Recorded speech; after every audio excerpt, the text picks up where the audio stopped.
wide shot, and then here. I like that better. Now we have nope. I was trying to trigger the audio. Do we have to have that background, or can we have the just normal?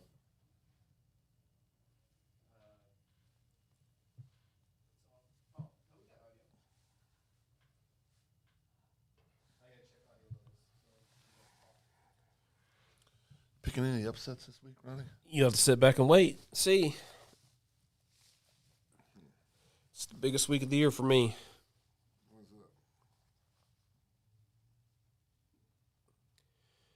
I've just never been this close. As far as picks for me, like forever. I normally run away by now, but It's gonna blow out usually. Normally blowout. But yeah, me and Chris are tied, so we'll see how it goes. We'll see who picks who tonight. On purpose so we can have it tomorrow to live for. Have a what? Tomorrow to live for. Oh, I'll forget about it after Saturday night anyway. I'll remember it Wednesday and make it one more jabby. I was going to say, I don't think that's true. You Hello? got one more week to get through. I don't hear myself in the ear. No, you've been fired. Hello. Plugged in, right? Phil, you hear yourself? Test 1, 2. I am plugged in. I got an echo. Echo. Hello. Test. We have an echo. They don't. I think it's because it's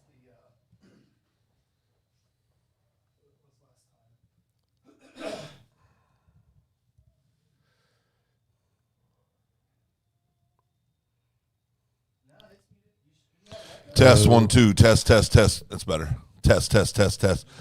I was hearing something before. I don't hear anything. I'm Okay. okay. Can you guys hear me? Am I? Dustin Heiser. Sulfur. What's up, Sulfur? Thank you, Jared. They can hear me. I don't know if I don't know. Maybe I can't hear myself. I don't know. Who cares? They can hear me. It's all that matters.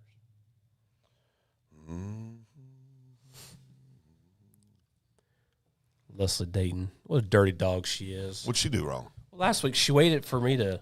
She wouldn't make a pick, and then she said, "What'd you pick, Ronnie?" Then I make a pick, and she goes against me on purpose. I think she has some kind of strategy. Did she get it right? She probably did. Okay. Yeah. She's beating everybody right now, according to her.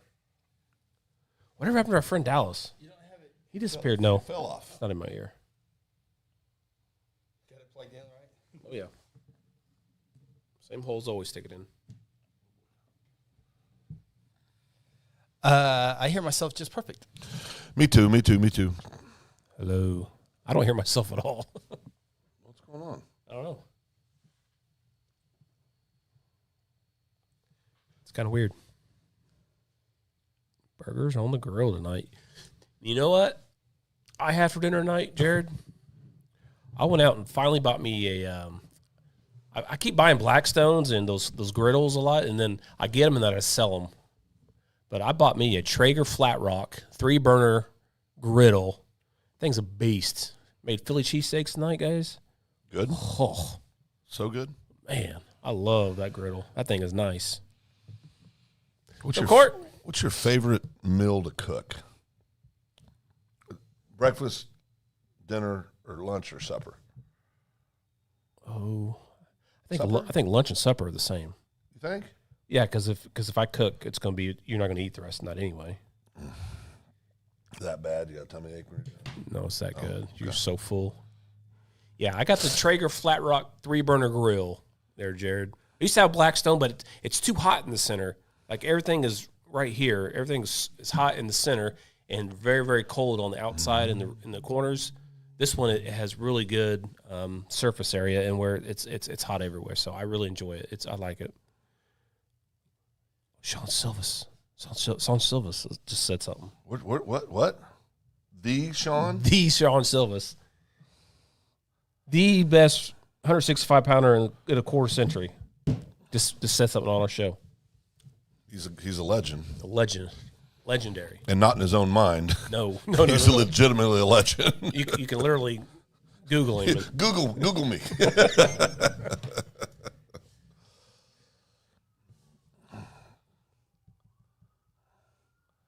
Our buddy Sean.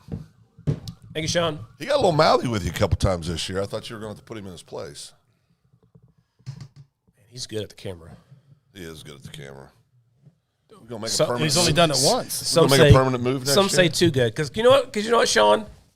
Oh, I used to be a sideline reporter just like you, and then our producer was had a miss or something like that, so I had to go up and produce that day, and that was too good. Never saw sidelines again. Just heads up. Yeah, we're gonna have to have a serious team meeting about next year's assignments.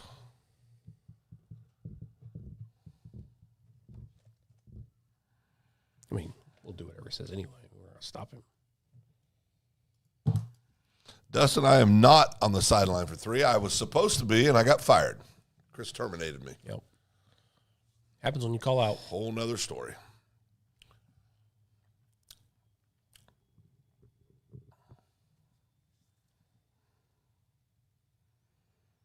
I will be on the sideline for the 3A game. I just won't be working the sideline.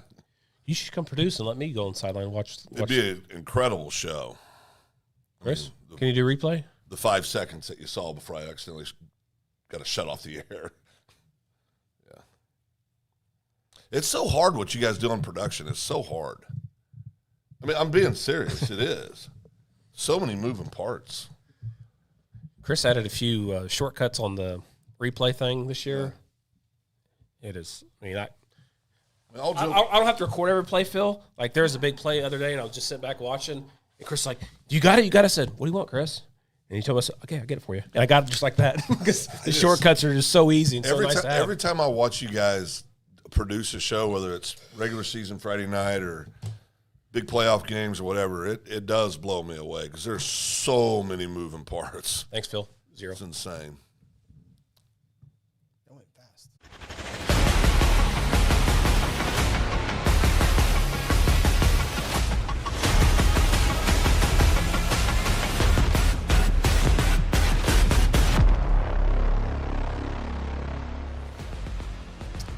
Good evening and welcome to the High School Huddle, the final week of high school football games here in the great state of Oklahoma. Wednesday, December 10th, 2025. Tuttle Elgin is here. We've been talking about it. Can we start right now? Can we start right now? Can we start right now and start talking about it? It is here. Tuttle and Elgin is here. We have some new friends in Adair are in the state championship. Our friends from Tallahena are back in the state championship. What a glorious week this is going to be. We haven't seen Jones in a while. Lincoln Christian is back. Rejoice is back. Hominy, the Bucks. There it is. Can I have 3 locks this week? Oh boy, Do whatever you want, Phil. A lot of people nervous right now across Oklahoma. I got 3, maybe 4 that I want to lock down. Which ones are you thinking about? Well, the Adair Vian game. The Elgin Tuttle game. That's a pick 'em. You're going to lock that one down? Oh, yeah. There's a clear option. Now, you can only pick one lock. Well, that's why I asked if I could have more than one. No, only one. Only one. Just remember, Phil Washington Jones games in there. Phil has taken down Cashin, Pryor, Guthrie. There's others. Yeah, there was another one, too. I lost track of them. Yeah, there's more. So we'll see that here in a little bit. So glad to have everybody here. Man, it's going by fast. It's been such a fun season, but it's going to be fun to get to these games here in a little bit. And there are lots and lots to get to talk about here. So I know what you're laughing at. I saw it. What are we laughing? Comments? Jackson, yeah, go ahead. You got to look at at comments. Look at what Jackson says to me. Well, we can go in the order, yeah. comments here, talking about Blackstone, Sean Silvas. Legend. Thank you, Sean Silvas. We're going to be seeing a lot of Sean Silvas here now with wrestling season is here. So, Chris Frost, Chris Evans, sorry I turned in a self-appointed game streaming quality control officer on Monday Night Live. Yeah, Chris let us know everything that was a little, I think he said it, overall good job, but he was able to recognize that the sideline cameras got the grass a few times. Real quick. Yeah, exactly. Did you explain that we can't communicate with them? He asked percentage, and I say we have it. We can have it any time we want, but we don't have complete control. But of that, that. So we appreciate UCO though, but yeah, it'd be nice to have control of everything. Is Phil on sideline for 3A? No.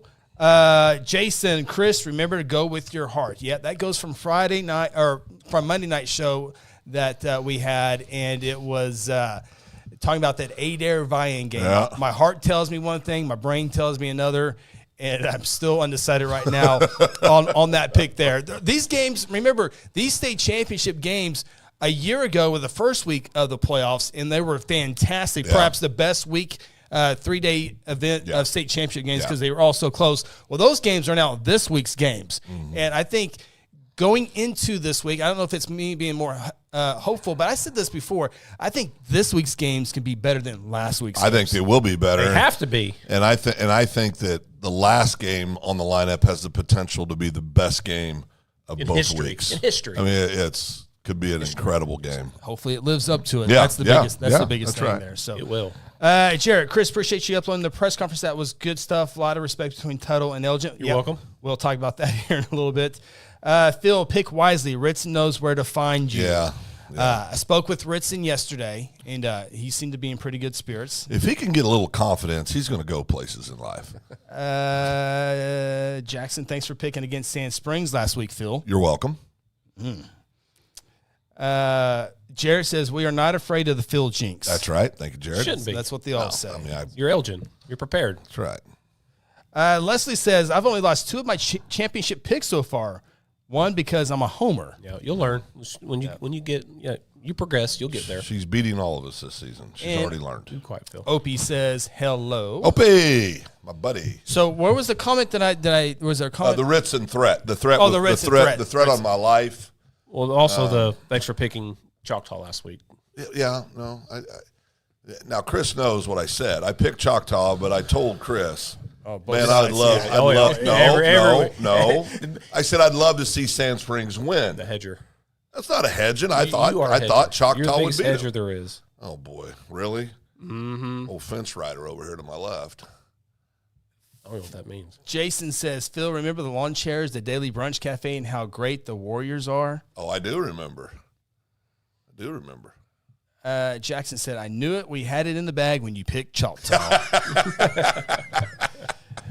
Yes. That's awesome. We are definitely picking state championship games here a little bit later on here. Like we always do, we're going to talk about the state championship games last week. We're also going to talk about some great state semifinal games. I thought Tallahena and Adair weren't going to be with us this week. I know. I thought they were going to be gone for a little bit. They come back from big time deficits to win those games, double digit deficits there. So we'll definitely talk about that as well. A few things we want to talk about before we get into all that as well, as we appreciate you checking us out here on the live show. Keep the comments coming, and we'll definitely get them on the screen and talk it all out. A few things. The big news today, or was it yesterday? I think it was. I can't remember. Was it yesterday? Yesterday. Okay. The Bartlesville Bruins has a new head football coach in Matt Hennessy. Matt Hennessy and Pawhuska losing in the state semifinals, and just a day or so later accepts the job at Bartlesville. And so Bartlesville, they were in the playoffs, but again, 6A2, a lot of teams make the playoffs there. But we had mentioned a couple weeks ago that Harry Wright, I think is his name, over at Bartlesville, resigned, and it's now Hennessy, who at Pawhuska, who was 72-25, and I don't know what his wife is on my TikTok. Tara. Every other TikTok. Tara. Yeah. I don't know what I don't know if I'm catching up with her stuff, but it's like every other thing. Yeah, she's like she's it's that way on mine too. Yeah. She But loves TikToking. she does. Yeah. So Matt over at Pawhuska was 72-25. Pretty good. And they were 0-10 and had 6 consecutive losing seasons before he came on board. And he had to stop at Locust Grove. They weren't very good. He turned in really good. He was a coach at Muskogee. He was assistant coach at Jinx for many years and won state championships there. So I think history tells you Bartlesville is going to get a lot better. If you're gonna leave a good job like Pawhuska, because he made it a good job, right? Yeah. He did such a good job there semis last week, and really down to the last game against Joyce. It was a close game all the way through. So if you're Bartlesville, you're ecstatic that you got Henny, coming over and taking over. Man, he's the real deal. He's good. He's good. He's a football guy. And Yeah, 6A it's been too, his if you want to whole win a life. state championship, that's the place to be. Yeah, and he is 100% a football guy. He's a good mix of old school and current. Mm-hmm. You know, he's one of those coaches, I think, that's adapted with the times. Yep. A lot of the guys that came up with the old school mentality, which when I say that, that's a compliment when I say old school. I think that's awesome, that tough grittiness, that, you know, no-nonsense approach. But he's done a great job of blending the new and the traditional methods of coaching. And Chris, is he a Alan Trimble? Yeah, Okay, that's what I thought. He's on the pipeline. That's what I thought. Yeah, Not a bad coaching bloodline there. Yeah, not bad at all. Yeah. Not bad. Yeah, Bartlesville Athletic Director Thad Dilbeck. We're excited to welcome Coach Hennessy and his family to Bartlesville. His track record of excellence, player development, and program building speaks for itself, and we look forward to the positive impact he will make on our students, athletes, and community. Yeah. And Matt Hennessy, a Facebook friend, went to Facebook the other day.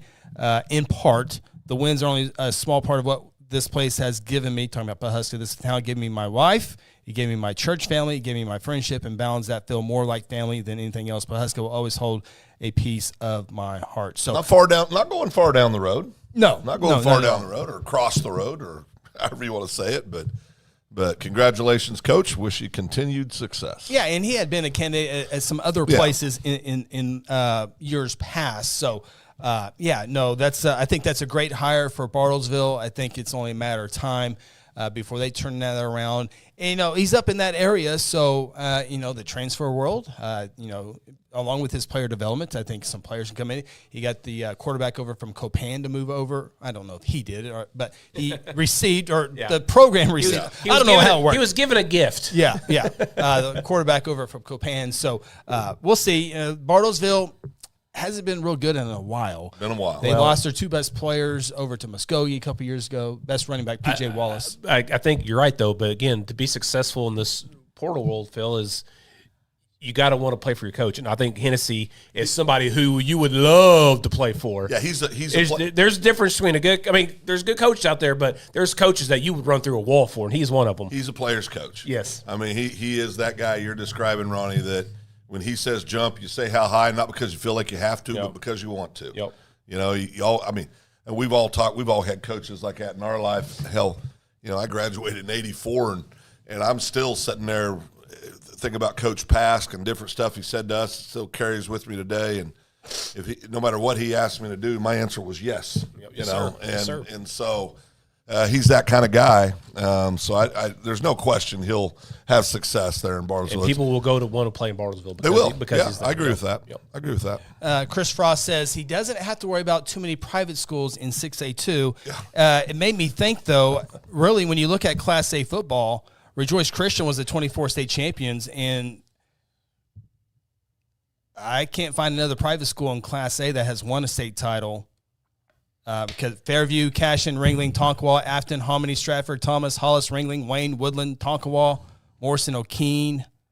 So Class A really doesn't have a whole lot. Right. Obviously with Rejoice. So I think he. Without going too far, I think he's been a candidate at other jobs. Yeah. So, and I think he loved being in Pawhuska. I think it took the right situation, the right job for him to want to leave there, based on everything his own words. He said, because I tell you, when you meet your bride there, when you have a great church family in a community, and you have success like he did in a small community, it's hard to leave those places. I mean, it's hard. And it's a reminder of how much of a family decision that is, because Absolutely. 100% you're wanting a better, you're wanting a different opportunity. Yeah. And your wife is from that town. I mean, that would be like me wanting to go to Pawhuska. Yeah. And my family's been here the entire life. That's a decision that we have to make outside of football. Like, Correct. Are you willing to do this? Yeah. And that's why I think geographically, I don't know how far Pawhuska is from Bartlesville, but it's not that far. No, not I mean, so you're still close enough to where you can still have those meaningful time with the family back in Pawhuska. 29 miles. Yeah, I mean, they'll still go to church in Pawhuska. I'll guarantee you. Yeah. I mean, so I'm sure that played into the. And listen, there's an appeal. There's an obvious jump up in being a 6A2 coach compared to an A coach, right? And which he was at Muskogee. Correct. Yeah, it's not a big jump for anybody who's thinking that might be too big a jump. It's not. He's been there, done that. Oh yeah, I mean, the pedigree at Jinx by itself is massive. But he'll do well there. He'll do well there. Now we got one more week to think about this next topic here, but I think we can start discussing it and getting some feelers out there with 6 games left of the football season. But it was named last week that Elijah Matthews named the Oklahoma Gatorade Player of the Year, only a junior as well. And what a fantastic season he has had for the Carl Albert Titans as they won their 20th state championship. We'll talk about these games here in a little bit, but Carl Albert sets a new state record with 20 state championships and named Oklahoma Gatorade Player of the Year. And so now we start to we'll have next week. We'll be, by the way, we will have a show next week to put a big bow on the football season. So come back with us one more week, win or lose. But starting at the time to start to think about Player of the Year in Oklahoma. And so nothing official tonight. We'll have that perhaps next week. We're going to do this the same way we always do these things. We're making a high school huddle Player of the Year? Yeah. We can. We should. And we each get a vote. Yeah. And you two will gang up on me. Obviously, there's some times where we have 3 different votes. There is. So this could be one of those times. Could be. I already got my vote. I got my vote. I have my well, mine's going to depend on next week, this weekend too. I have my vote right now unofficially. I got mine unofficial. I got unofficial too. Okay. It just depends. What happens Saturday is going to, or Friday or Thursday, it's going to decide. I can tell you. Saturday's going to help me decide. I can tell you my Player of the Year is not from Carl Albert. Yeah. It's not from Carl. And you can say, Matthew, I would agree with that. I mean, he had a heck of a season. You can't argue against it. No. 4 touchdowns in 8 or 9 of the 14 games. I mean, pretty darn 9 good. games, yeah. But it makes it look easy. Not there. Nothing. He might get it next year. Probably get it next year. He's leading candidate next year for sure. So, who wants to go first? Who's your clubhouse leader for Player of the Year? Clubhouse for the entire state, AC through 6A. You can only pick one player. This is not YMCA. Well, I'll give you my top 3. Okay. Top 2 or 3. Okay.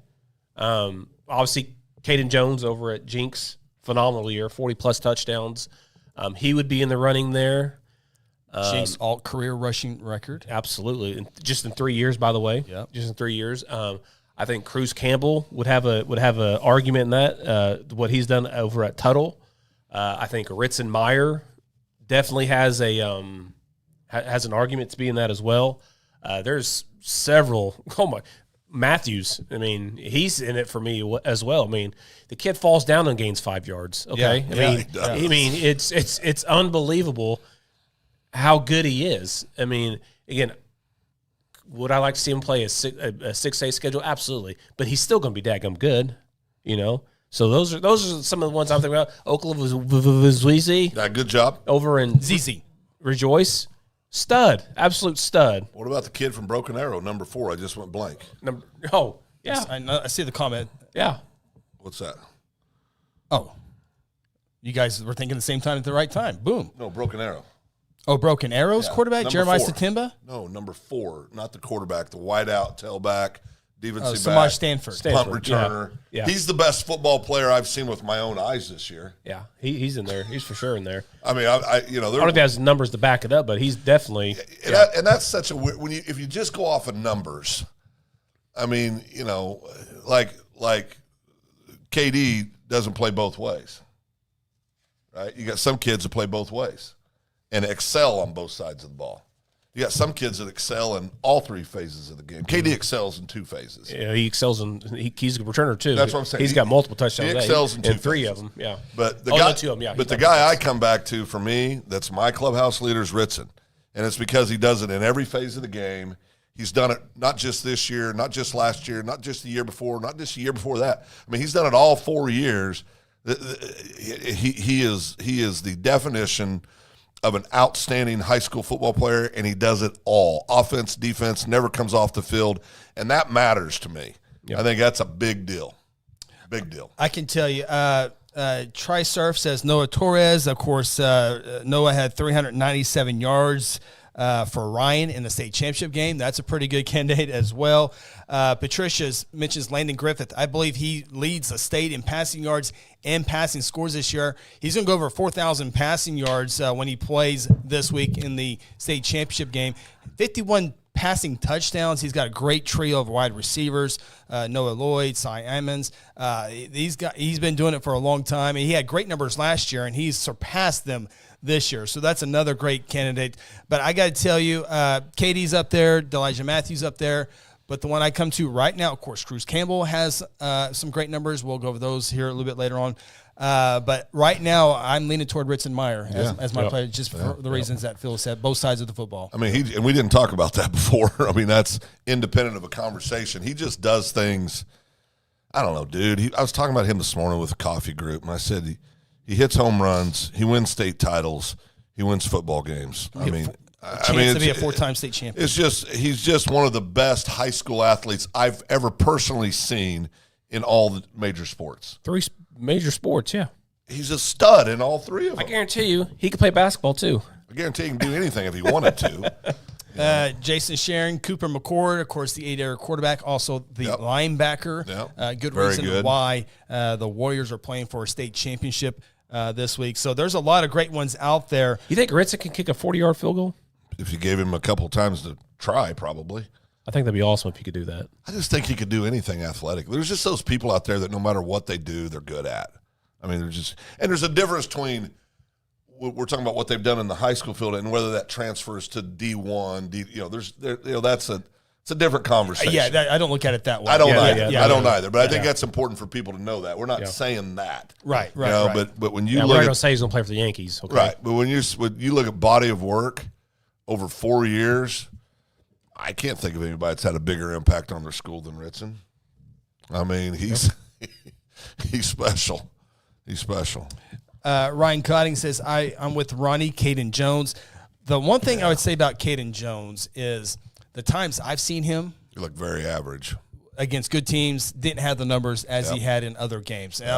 Whether that's fair or not, but I've seen him against Owasso multiple times, I've seen him Bixby multiple times, and the one time he had success against Owasso was when Taj Overton went out with a concussion, the second game of the year, and then that middle of that between the tackle run was really well. He went for 160 that ball game, but it was almost all that was in the second half. So, right or wrong, that's just and not saying he's not a special player. He's a special football player. You can see it. But I think triple overtime game last year we saw in overtime. Yeah, I mean, he was held to basically nothing. Yeah, maybe 65. I mean, but this last game we saw him in the semis. When we saw him in the semis, I mean, guys, he needed 30 yards to set the all-time Jinx record. Yeah.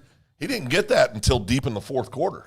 And the quarterback play was pretty darn good this year for Jinx, for Landon Kazar. And he got 2 really good offensive linemen. I'm sure there's more, but I know 2 for sure. So, but no, we talked about him being – now he's on the next level that can be a big-time player on the D1 level. So, and I think we talked about this.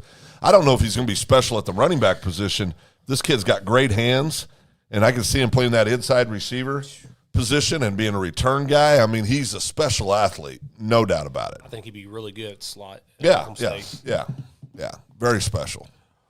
Well, Blake, Anthony Seal, who has given us some great photos this year. Thank you so much for that. Mad Dog Mobley had major impact in Class 3A. I got to shake the hand of Mobley. I've been saying Mobley all year. It's Mobley. Did it scare you when he shook your hand? Nope. So he was at the press conference on Tuesday. And so after the press conference, I went to a place to eat some chicken.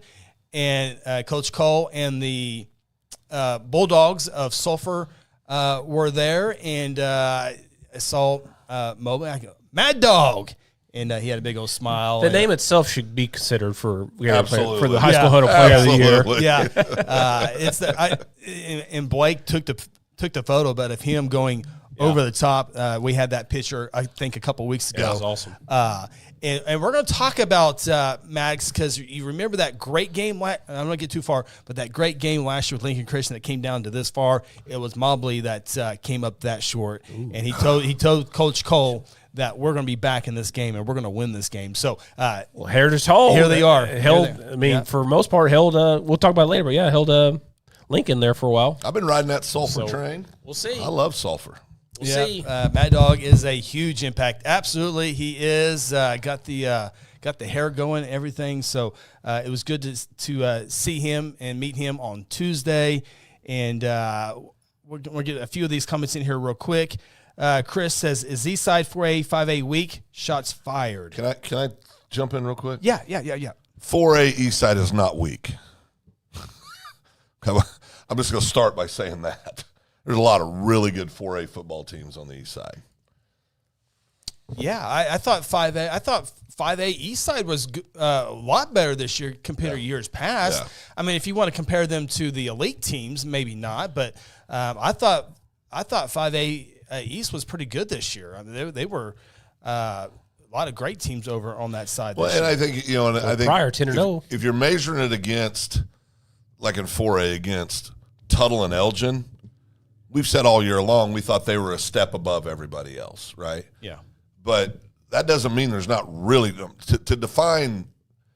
Call Ada, Broken Bow, Fort Gibson, Cushing, not Prague, but Podo. To call those teams weak, no, not weak at all. Very, very good football team. Podo's good, yeah. Very good. They just football kind teams. of shot themselves in the leg at the end of the season. Yeah. Billy says, "Chris, I lost that game." Yeah. To Hilldale. Mm-hmm. Yeah. Lee. That still blows my mind. Yeah. Poto 7-3, not make the playoffs. Yep. That is one. Oh my gosh! I gotta get rid of that. Billy, it's good to talk to Billy as well. Chris, I think teams like Ada, Fort Gibson, Broken Bow are very good in 4A on the east side. Yeah. I just think Tuttle and Elgin are great in comparison. Yeah, that's exactly what you said, Phil. Yeah, and I believe that. I mean, they're, in every class of football. I mean, if you go down the line, 4A, you can always pick out one or two that are kind of stand out. The only exception to that, 6A2 this year. Yeah. I mean, but 6A1, everybody knew it was Bixby and either Owasso, Jinx for the most part. Broken Arrow a little bit, but and those, see who was going to get the silver ball. Correct. Yeah. And then 5A, it's Carl Albert and then somebody else. 4A, it's Elgin, it's Tuttle this year. And last year, but normally before that, it's been wide open. Yeah. There's been a different state champion in 4A. Was every year for the last how many years? 7. 7 years. And now 6A2, it's been 5 champions in 5 years. Right. And so you get the 3A, Heritage Hall's kind of owned that with Lincoln Christian over the most recent, but Sulphur's been right there multiple times, 2A, you've had Washington have had a dominant run in 2A1, going for 4. But Jones, a very, very good football team. Been on the cusp. Yeah, I mean, time. And you can keep going on down the line. There's always a couple teams that stand out from everybody else. Yeah. And I don't think East Side, West Side, I think that gets talked about a lot more simply because of the 6A dominance in 6A1 for the East Side.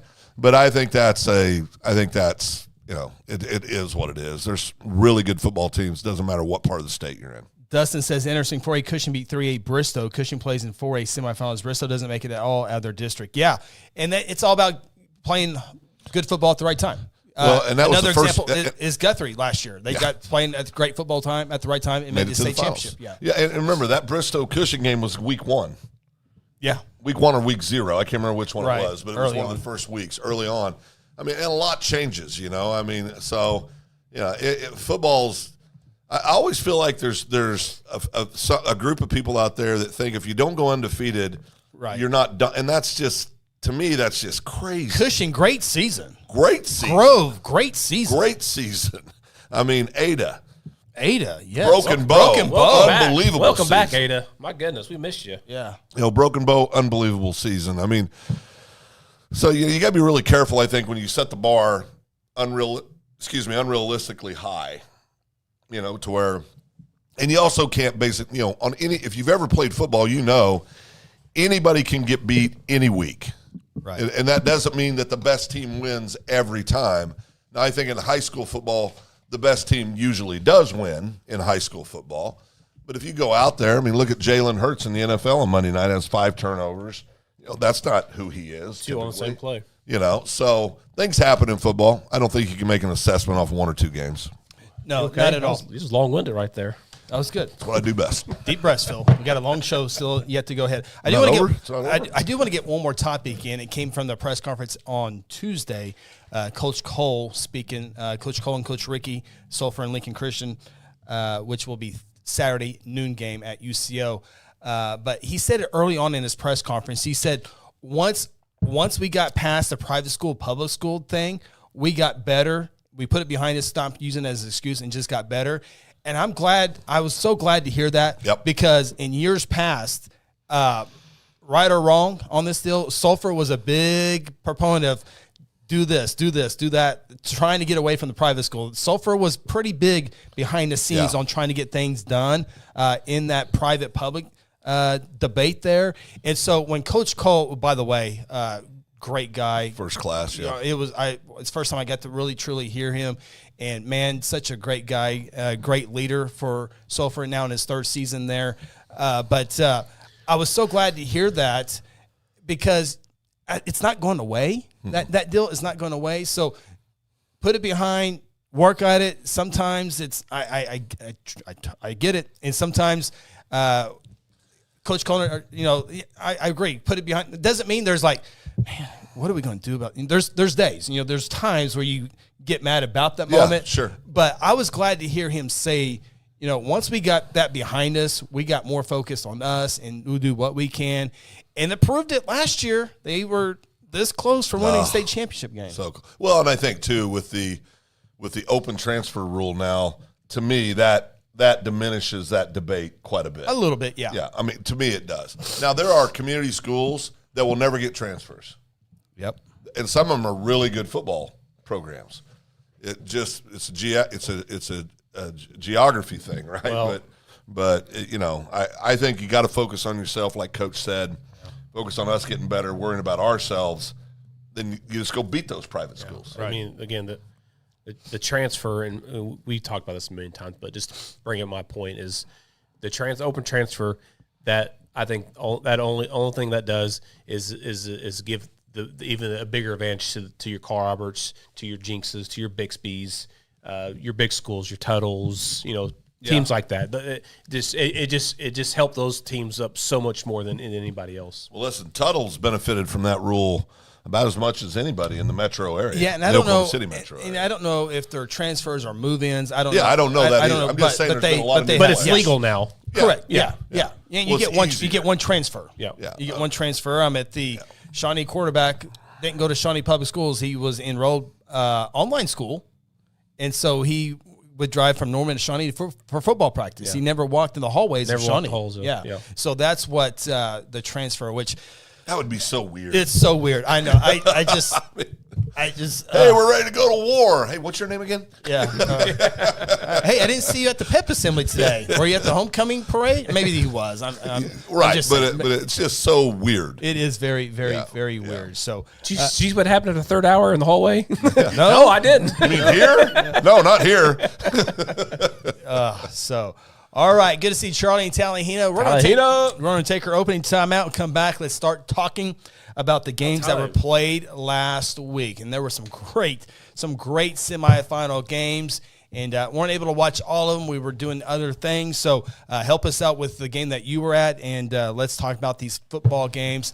Final week of the high school football season is here. One more week of the show, though. Come back with us next week, but come back with us after this timeout as well. This is the High School Huddle presented by Red River Roofing. At home, the office, or your commercial building, you want a professional roofing contractor you can trust. Red River Roofing Siding and Windows has been the Oklahoma leader in residential and commercial roof repair, maintenance, and replacement for over 2 decades. Partnering with the best manufacturers to offer the best roofing systems with the best warranty protection and the best financing plan in the industry. Avoid the high volume of underqualified, untrained contractors and call Red River Roofing Siding and Windows today. Mercy Hospital Logan County is here for you with our new Senior Life Solutions program designed specifically for older adults facing challenges like depression, anxiety, and grief. In partnership with Senior Life Solutions, Mercy Hospital offers compassionate, evidence-based mental health care. Our team are ready to help you or your loved ones improve their mental well-being. Call 405-260-4173 today to learn more of how Senior Life Solutions can make a difference.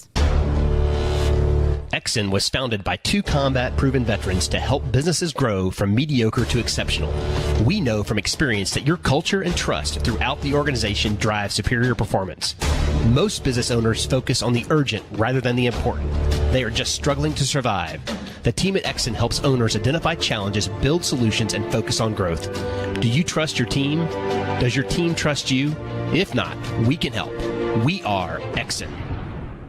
Hey, you in the third row. Yes, you. When was your last dental checkup? Dr. Louis Turney and his staff provide dental care in a fun, relaxing environment. Still not convinced? Prefer to sleep through your appointment? No problem. We can do that too. Our staff can ensure you have a relaxing experience no matter what. Got kids? Hey, so do we. Come see what all the moms are talking about. Our kid-friendly staff loves to provide care to even the tiniest of teeth. Give us a call today. We've got the whole family covered. Give Dr. Louis Turney a call at 282-7600. For centuries, it was a windswept prairie until the run of '89 saw settlers scramble for land and life in a newborn town as Oklahoma's territorial capital, Guthrie. Bank First is loyal to the preservation movement that reclaimed Oklahoma's first state capital. And we're loyal to the banking legacy born at the corner of First and Oklahoma Streets. Bank First. Loyal to Oklahoma. Loyal to you. At Mosquito and Pest Authority, our job is to keep you pest-free. Our signature mosquito control service and pest-proof barrier 360 service ensures that you aren't bothered by mosquitoes outside or pests inside. That's right, 2 brands, 2 services, only 1 visit needed.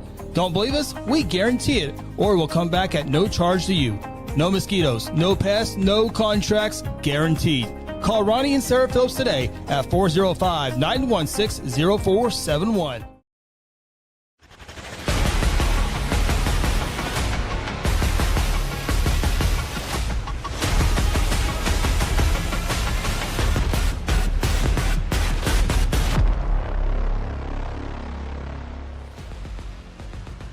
Welcome back.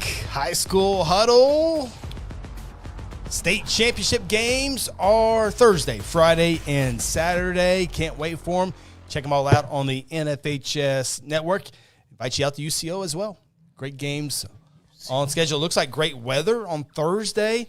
And then it kind of starts high, then starts low as we get to Saturday. I think the high is like 51 on Saturday. But not bad for December 11, 12, and 13 for state championship. Darn sight colder last year. Yes, it was. Yeah, it was. And about 2 or 3 years ago, it was really cold. It was pretty cold Thursday night. Thursday night was pretty chilly. Yeah. At UCO. Yeah.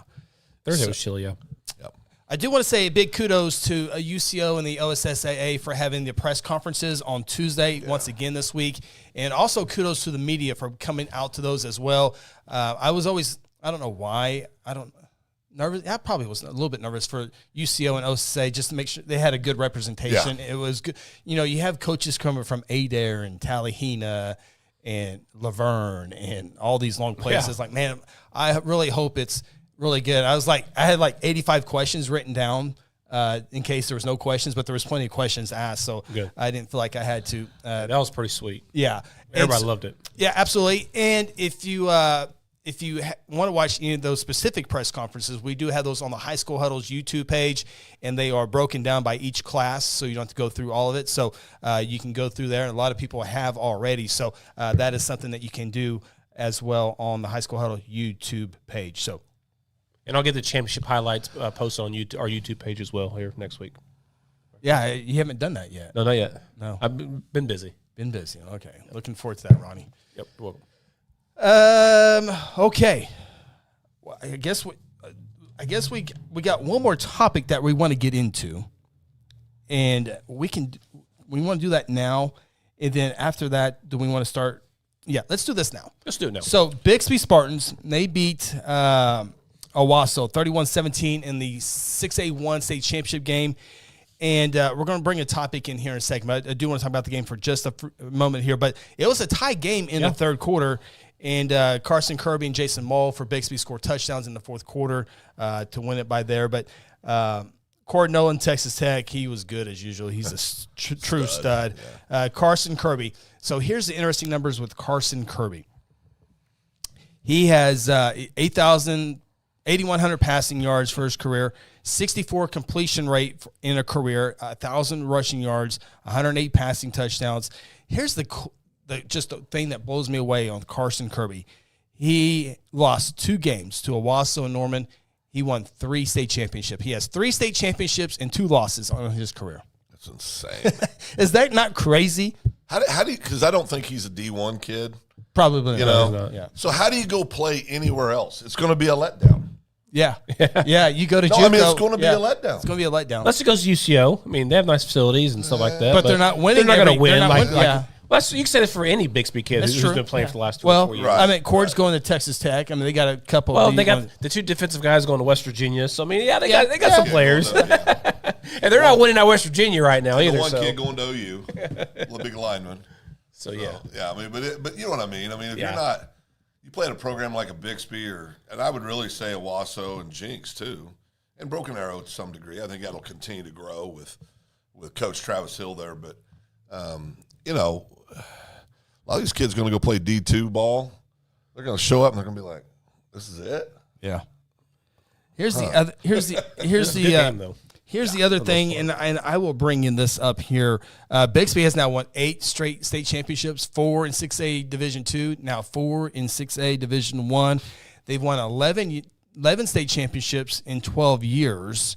Now, Owasso, they're tired of seeing Bixby. Owasso's lost to Bixby 4 years in the playoffs, which 3 have been in the finals.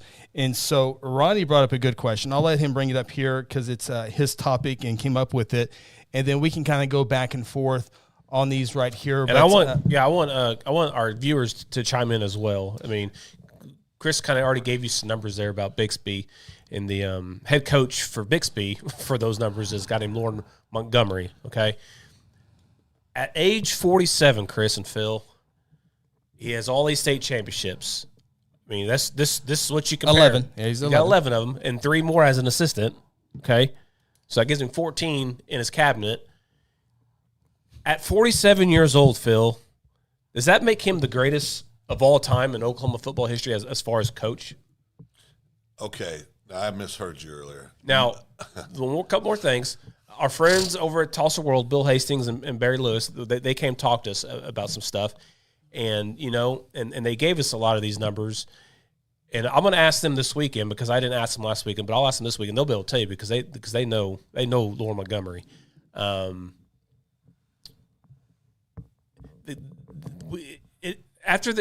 He said the funniest thing in his post game press conference. They asked him, and he's been asked this 11 times.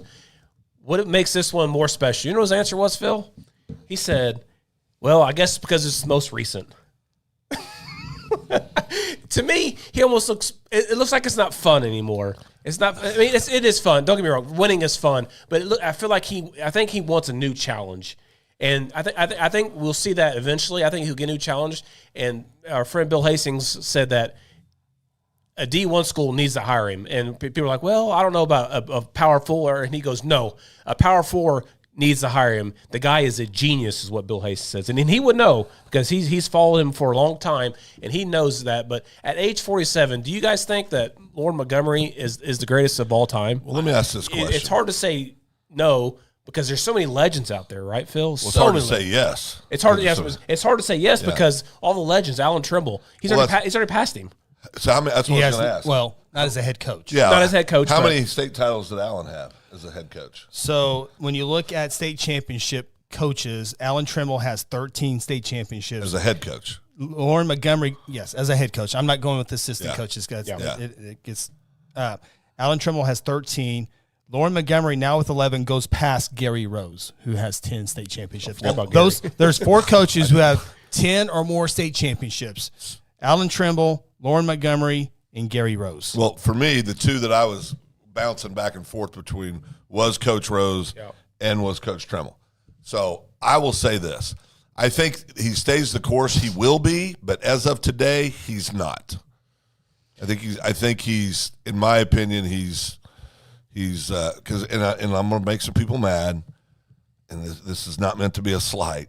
He also won 4 of those titles in 6A2, which we all agree is the easiest classification to win a state title in. Okay, just real quick, when he won those 4 in 6A2, we all said at the time that those teams would win 6A1 as well. Last couple years we did. For sure. Yeah. Go ahead. Yeah. Sorry. And Daniel adds that Alan Trimble was 13 of 21 in title games. I think Lauren would be 10 of 11 in state championship games. Yeah. I think he will be. Not ready to go there yet. Yeah, I think he will be. Yeah.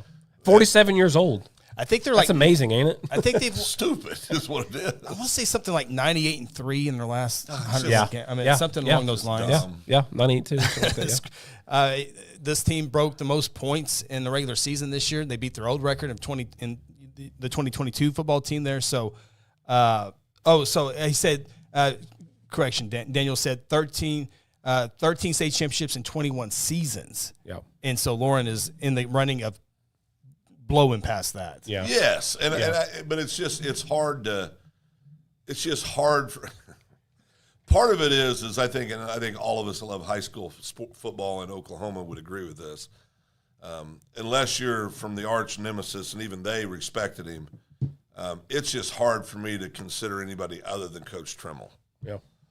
If you put a gun to my head, I would say Lauren's already passed Coach Rose.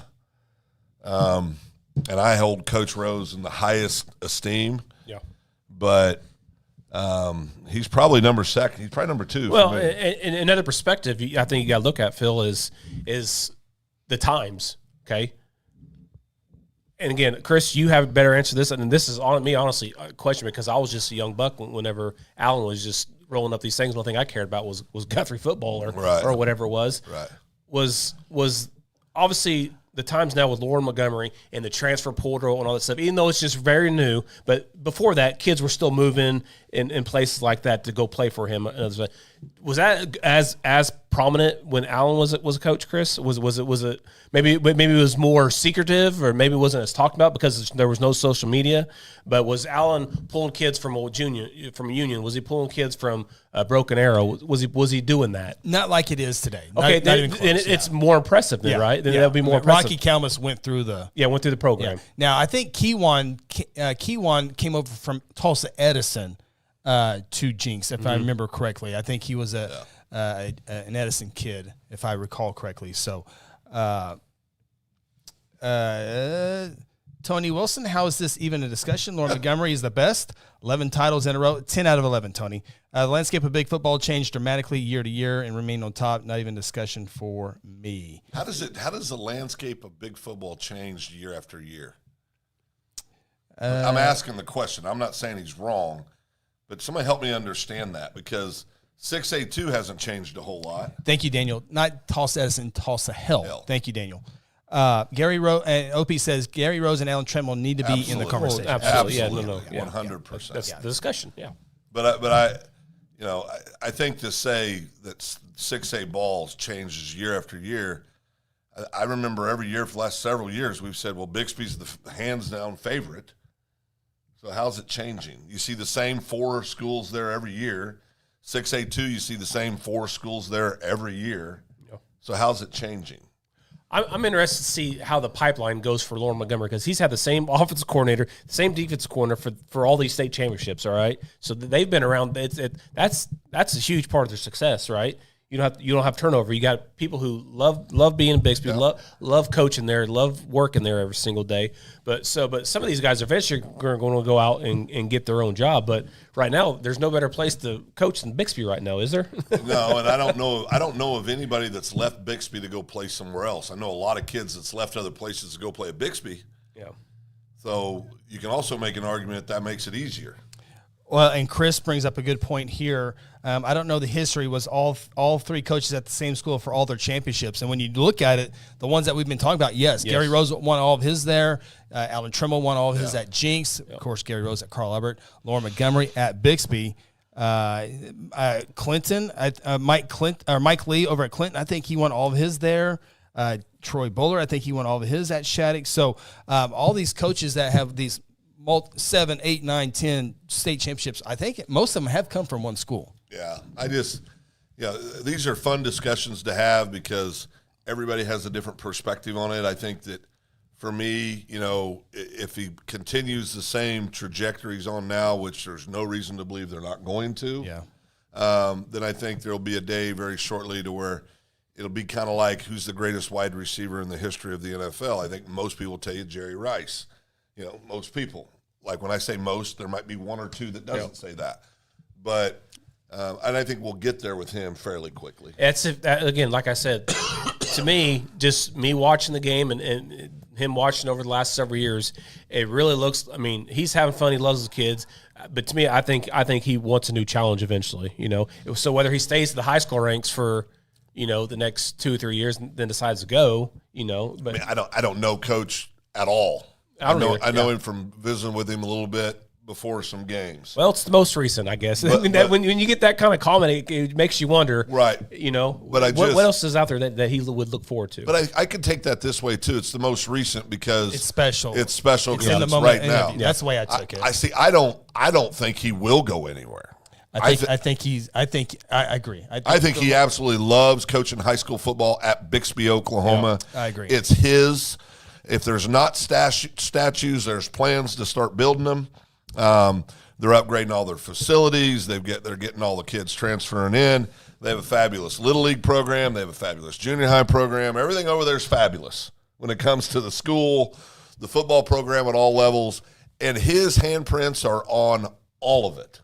And so that's his program. He's obviously brilliant. But I think some guys are just built to coach high school football. Dustin, I'd say it's more difficult to win before the transfer rule, winning both homegrown kids versus transfer talent, maybe. Yeah, I agree with that. Yep. Chris Frost, not restarting a program after a move would be a head start for a team, I would think. Well, Lauren's got that program, like you said, from Little League on up. He can leave tomorrow. And this foundation is set for a long time. Oh yeah, I mean it's good for a long time. Okay. Daniel says if Carl Albert moves into 6A2, that division gets really competitive. Over the years, the Middale School District has been able to keep Carl Albert safely in 5A. Now, Midwest City and Dell City have gone up and down. Yeah. Carl Albert's a little different animal there. So I think we call that a honey hole. I think Carl Albert is just fine. we call that a honey. Now, I agree with the intent. I agree. Right? Yes, I agree with the intent. Yes. They would go in, and the minute they go to 6A2, they're the favorite to win it, in my opinion. And I've said this before. Is it really fun to be a Carl Albert or Bixby fan? You win every game 55-0. Well, I can tell you this. Is that? I mean, but I got as a fan. Yeah, but I got to tell you this. Coach Dell was having fun. The Bixby fans are more energetic than the CA fans about it. And I mean, from what I've witnessed, because they're playing. I would agree because they're playing Broken Arrow. They're playing Jinx. Yeah. They're playing the elite of the elite. Yeah. Carl Albert cannot compete against those schools. Yeah. So, right. So I think that means there. So obviously, I think people like to see Carl Albert do some tougher games in non-district, just so we can see it. But would it be smart? Probably not. But this year in non-district, they played Stillwater. Yeah. At the time, number 1 in 6A2. Yeah. I mean, the years past, they played Muskogee. The last team to beat them was Muskogee. Yep. Well, 6A2. I mean, they it's not like they're playing, small overmatched 4A schools. No, I think you're right. Now you think about it, I think Muskogee Stillwater would be a good start. Yeah. I like to see maybe play Choctaw. That'd be fun. Yeah, that'd be a fun game. And maybe Carl Albert has tried to get these other teams, bigger and schools, and they don't want it. Yeah. They don't want to lose to a Carl Albert. Yeah. Well, I've always said this. What is this? A good 6A2 team, what do they gain by playing a great 5A team? I don't think they gain anything because for the person that's just a casual fan, they're going to go, well, how's a 6A team lose to a 5A team? They're no good. They don't realize that 5A team they're talking about is extremely good. Oh, yeah. So let's just kind of, just for fun, Carl Albert versus 6A1 schools. Who wins? Okay. Union. Carl Albert. This year, for sure. Yeah. This year, Carl Albert. For sure, yep. And Memorial. Carl Albert. I don't know. I think I do. that'd be a good game. I don't think it would be. I think that'd be a great game. I don't think so. I would go. Memorial had a really good defense. I'll go Carl Albert though. Yeah, I'm leaning Carl Albert, but I don't think it's a blowout like Phil says. Yeah, I think I didn't say it was a blowout. I just immediately said Carl Albert. I just think they would win. Obviously, Bixby, they would destroyed. lose to Bixby. They would lose to Jinx. Yep. They'd lose to Broken Arrow. They'd lose to Owasso. Yep. The big four. Yeah, the big four. Yeah, Deer Creek they would beat. Yeah. Mustang would be a great game, I think, with the this year. Yeah, this year with the 4A quarterback. But most years it wouldn't be. Not most years. Mustang never has. This is the first time they've had a 4-star quarterback. Yeah, I'm talking about just this year. I think that'd be a good game. Yeah. And then obviously Norman North, Edmond, Santa Fe, they beat both those teams. Yeah. So, I mean, beat that tells you how good they are. Yeah. Daniel, I thought private schools could only control their enrollment. We don't have enough time to explain No, how Bell City does it. no. Chris Frost, are you saying there's a Middale kids grabbed and put on a bus to a different school if Carl Albert ADM gets too high? We don't need to get into the details of that. Carl Albert Elgin, I would love to see that. That'd be a fun game. Carl Albert wins. Yeah. Easily, I think, but it'd be fun. You guys think Ritson really knows where I live? Oh, it's okay, Phil. Okay. Carl Albert would win that game. Yeah. Daniel kind of sums it up like we did. Carl Albert beats them all except for Bixby, Owasso, Jinx. I would throw Broken Arrow in there. This year's Broken Arrow team. Yes. Years past, Carl Albert. No, Broken Arrow will beat Carl Albert this year, I believe. And just remember, last year's Carl Albert team would compete against all those teams. Except for Bixby. Yeah. Except for Bixby. No doubt about it. No doubt about it. Oh, yeah. No doubt.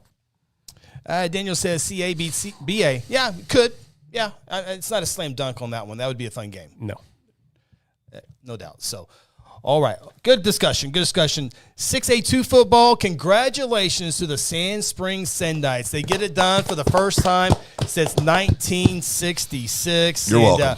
Boy, Coach Bobby Klink, it was Easton Webb, Brock Odell, all those kids. I was so happy to see them. It was we've been saying all year, this was their year. This was the year to get it done, and Bobby Klink gets it done.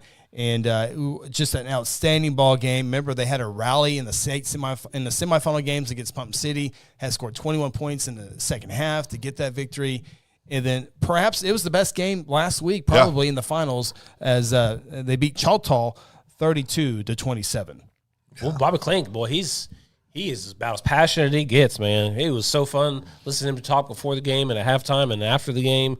Man, I couldn't be more happy than for Bobby Klink, man. He really he's the first coach that played for Alan Trimble to win a state championship as a player. Now obviously Trimble's had a bunch of coaches win a state championship. Did he coach under Trimble? No, he played under. I knew Trimble. that, but I didn't know if he ever coached. No, he's the first one. I don't think he coached. The first former player of Trimble to win a cool. state championship That's as a cool. coach. Yeah, so that was pretty cool. That is cool. He was the defense coordinator at Owasso when they won the state championship, and then he got Tulsa Essential to the state championship game. They lost that game. But remember, they started off 0-2, losses to Owasso, and Bixby won 11 straight game. And they also snapped their 7-game losing streak to Choctaw, who Choctaw had beat Sand Springs in the playoffs 3 consecutive years. So there's been some cool videos, TikToks with the gold ball over at Sand Springs. And if you don't follow Coach Bobby Klink on X, you need to. Yeah, it is great. It is good stuff. He's hilarious.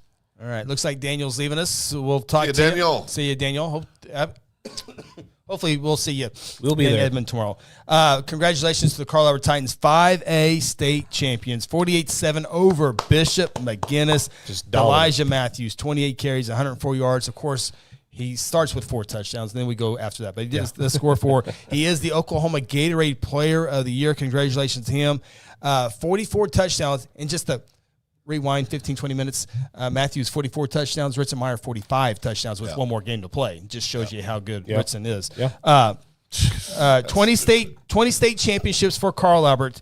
And Ada has 19. Jinx, I think, is around 18, I think. Maybe I need to look that up.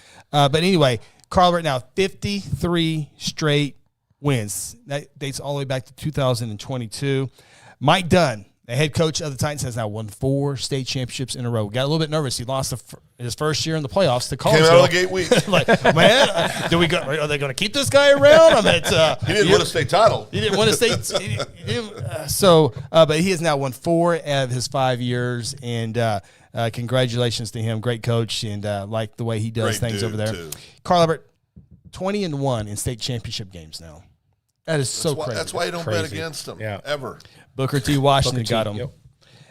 Anderson Collier, the quarterback, 17 of 24, 216 yards, 2 touchdowns. He finishes this season 2,248 passing yards, 25 touchdowns, and 0 interceptions. I think he was a big part of that program. There was a lot of Matthews at the beginning as they got Collier Anderson a little bit more comfortable, and they didn't really need Anderson to go 40, 50 yards deep. He was just, just dump it and hit here and there. What they didn't need him to do was throw interceptions, and he didn't. That's the thing. When you got Matthews, all you need your quarterback to do is just guide the team. Just control the team. Just control the team. So when they throw 8 in the box, he can complete a pass, and guess what? They back out, and then you put Matthews back on him. I mean, that's all they needed him to do, and he was absolutely phenomenal this year. Yeah.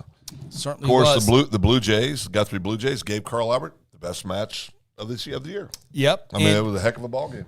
The other thing, Carl Anderson Collier now joins his dad as a state championship quarterback. His dad, who's also the Middale athletic director, he led Midwest City to the 1995 state championship. Midwest City kid. Yeah. Grew up Midwest City, but not playing for the Bombers. Well, that's like the DeQuasi family. They were staples at Midwest City. Now they had. I understand what you guys tell me. Sometimes people move. Just one example there. It's just fun. I do want to say, can't get it all the way out. No, we love them, but we still got our jabs. I'm gonna get 20 messages from Tony tonight. Tony, real quick, going back to Sand Springs, I think he's talking about. He posted all the rental properties in Sand Springs district. Yeah, that's awesome. So good. That's so good. So good. All right. Let's talk about real quickly here. Those are we talked about the 6A1, 6A2, 5A state championship games. Also, real quickly, we want to say congratulations to the 8-man state championships as well. Dewar over Laverne, 14-6. Good ball game. All those points came in the first half over at UCO. So Dewar finishes the year state champions, 12-2, back-to-back state champions. Braylon Lewis had only 1 touchdown on the day, but he was pretty darn good. Good football player. Great football player. And Braylon Lewis finished with 152 rushing yards on 23 carries. So congratulations to them. The bad thing out of that ball game was a quarterback, Peyton Kilhofer, goes down with just a horrible knee injury, and it's about as bad as you can get with all the L's and meniscus, and he's a junior. All the abbreviations. He's a junior, and he's a big-time baseball player, and so it looks like that season is probably done for him. And so now he comes back to his senior year next year, and with the baseball up, the baseball side of things, he's probably got a decision to make if he wants to play football or not. I'm sure he's got plenty of time to if think he's about even healthy by that time. Yeah. Baseball's his sport, though, isn't it? Baseball's his sport, yeah. Big, strong kid, sweet kid on the sideline. I was working the sideline on that game, and when he came back out, he's in street clothes, got his knee wrapped up. Heavily wrapped. Yeah, I just went over and just tapped him to say, hey, I'm really sorry. And he just immediately said, well, there's a plan for everything. Yeah. I thought, well, okay, this kid's been raised right. He's mature. He's been raised right. Yep. Also, congratulations to Sealing. They get the victory over Walika, 18-12. Wyatt Tillery, stud for Sealing, 94 rushing yards. Walk-off. 11 passing yards, so 105 total yards as they went at 18-12. Did all the scoring take place in the first quarter? Is that right? For Sealing? For everybody? No? Oh, no. Sealing had a walk-off. Yeah. Wait, am I thinking right? Sealing had a walk-off. Okay. Yeah. Yeah, Wyatt Tillery really good on both sides of the ball, as you expect. And where did he play last year? Wyatt Tillery came over from, was it Laverne? Laverne. Yeah. Laverne, yeah. I'm talking to the head coach of Laverne beforehand. And I said, no, the kid we just, he goes, yeah. He said, what's crazy? He goes, his dad and I grew up together and played ball together. This is not right. Stuff. This is not. I don't think I got the complete. Is that for a quarter? Yeah, you didn't get the fourth quarter. He had in the game stats. Didn't he have that's first quarter. I didn't get They gave me the wrong stat sheet. They gave me the first quarter stat sheet. Is what they gave me because he had 7 touchdowns. Yeah, he had. Yeah, I knew that wasn't right. I'll have to look. I got the email on the stats. They did, yeah. They gave me the wrong stat sheet. Yeah, Doc, you're right. We just got the wrong stat sheet, but that is correct. Yeah, and that game was ended at 45. Yeah. 45. Mercy Rule got that. So Great play on the last one too. yeah, I'll come back to. I have the numbers Right here. after the half. It didn't happen. It happened in the fourth quarter. Yeah. Yeah. So We'll pull that here in a second. Thunder winning by 17 points, by the way. Class C football state championship. It was Orion. First ever state championship. They beat Medford. Final score there was 60-30. So congratulations to the Orion Cowboys. That is just south of Duncan, above the Red River by the Texas border. So absolutely great game for them. Noah Torres, 397 total net yards. And he had 21 total. So over 400 total yards in the contest. 7 touchdowns for Noah Torres as that game is won by Ryan 60-30. Yeah, the quarterback during the post-game interviews was like, proud of my guys, proud of our team. Again, this is the first state championship in this small town's history. Even the boys, okay, this is the first boys state championship in anything. Yeah, I'm proud of my teammates, proud of my coaches, blah, blah, blah. Yeah, same man. Yeah, proud of myself. Yeah, did thank you, blah, blah. Where are you going to eat after? We're going to Texas Roadhouse. got so excited over that. It was very professional and everything else, but when you asked where he's going to eat, you knew exactly where he's going and knew exactly what he wanted to get. It was hilarious. No Texas Roadhouse where he's from. There's no Texas Roadhouse in Ryan. I thought that was great. I love that. Yeah.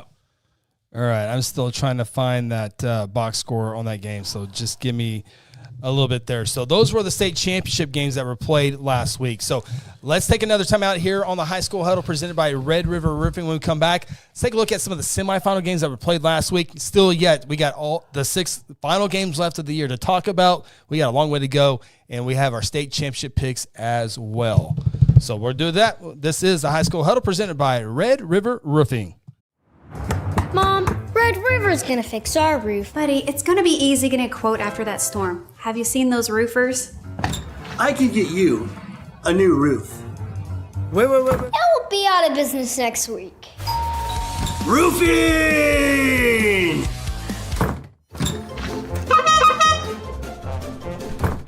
Let's quit messing with these clowns and call Red River Roofing.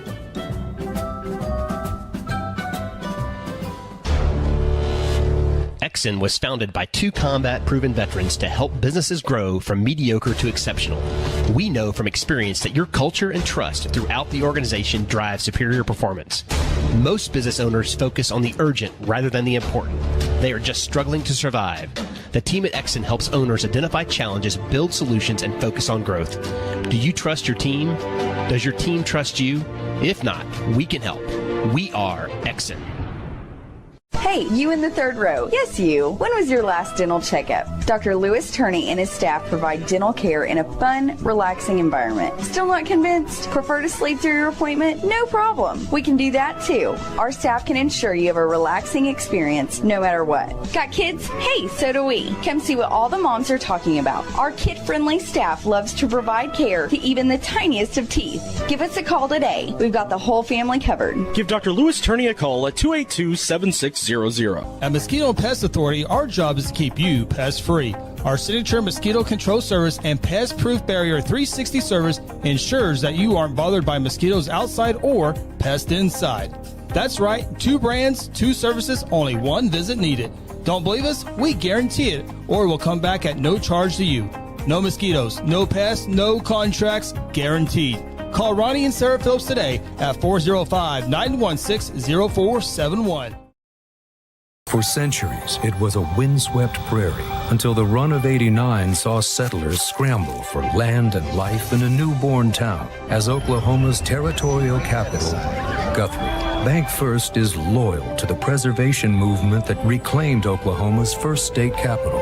And we're loyal to the banking legacy born at the corner of First and Oklahoma Streets. Bank First. Loyal to Oklahoma. Loyal to you.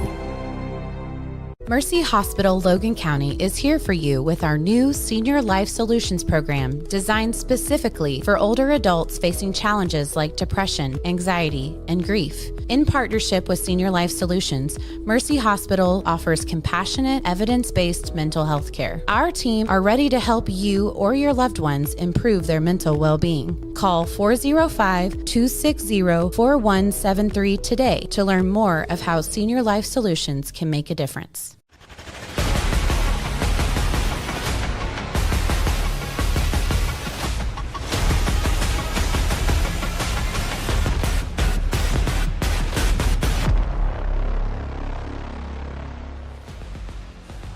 Welcome back inside the high school huddle. Ronnie, Phil, and Chris. A reminder, we're coming back next week here on the high school huddle.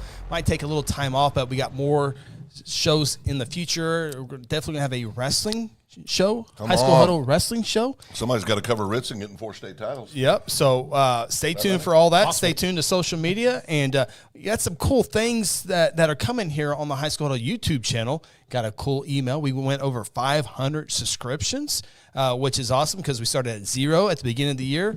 And so now our next goal is 1,000. So 537. We appreciate everybody with those subscriptions. Thumbs up. If you have a second, hit that thumbs up. It also helps. And so, man, been a fun season, and we'll wrap it up next week on the football portion of it. But man, we appreciate everyone subscribing, and man, it's been so great. I do want to get right back to the B2 football championship game, as this is why you saved the emails. But yeah, Sealing gets the big victory over Walika. Wyatt Tillery, 230 yards rushing the football, 5 touchdowns. He was 7 of 10 passing for 164 yards. 3 passing scores, so 8 total touchdowns for Wyatt Tillery as they win that game. Final score 60 to 12. Yeah, 60 to 12 in the game that was shortened. And we haven't talked a lot of 11-man football in here. Of course, if anybody ever wants to talk about something that we haven't, like particularly 8-man football, we didn't do a whole lot this year, but.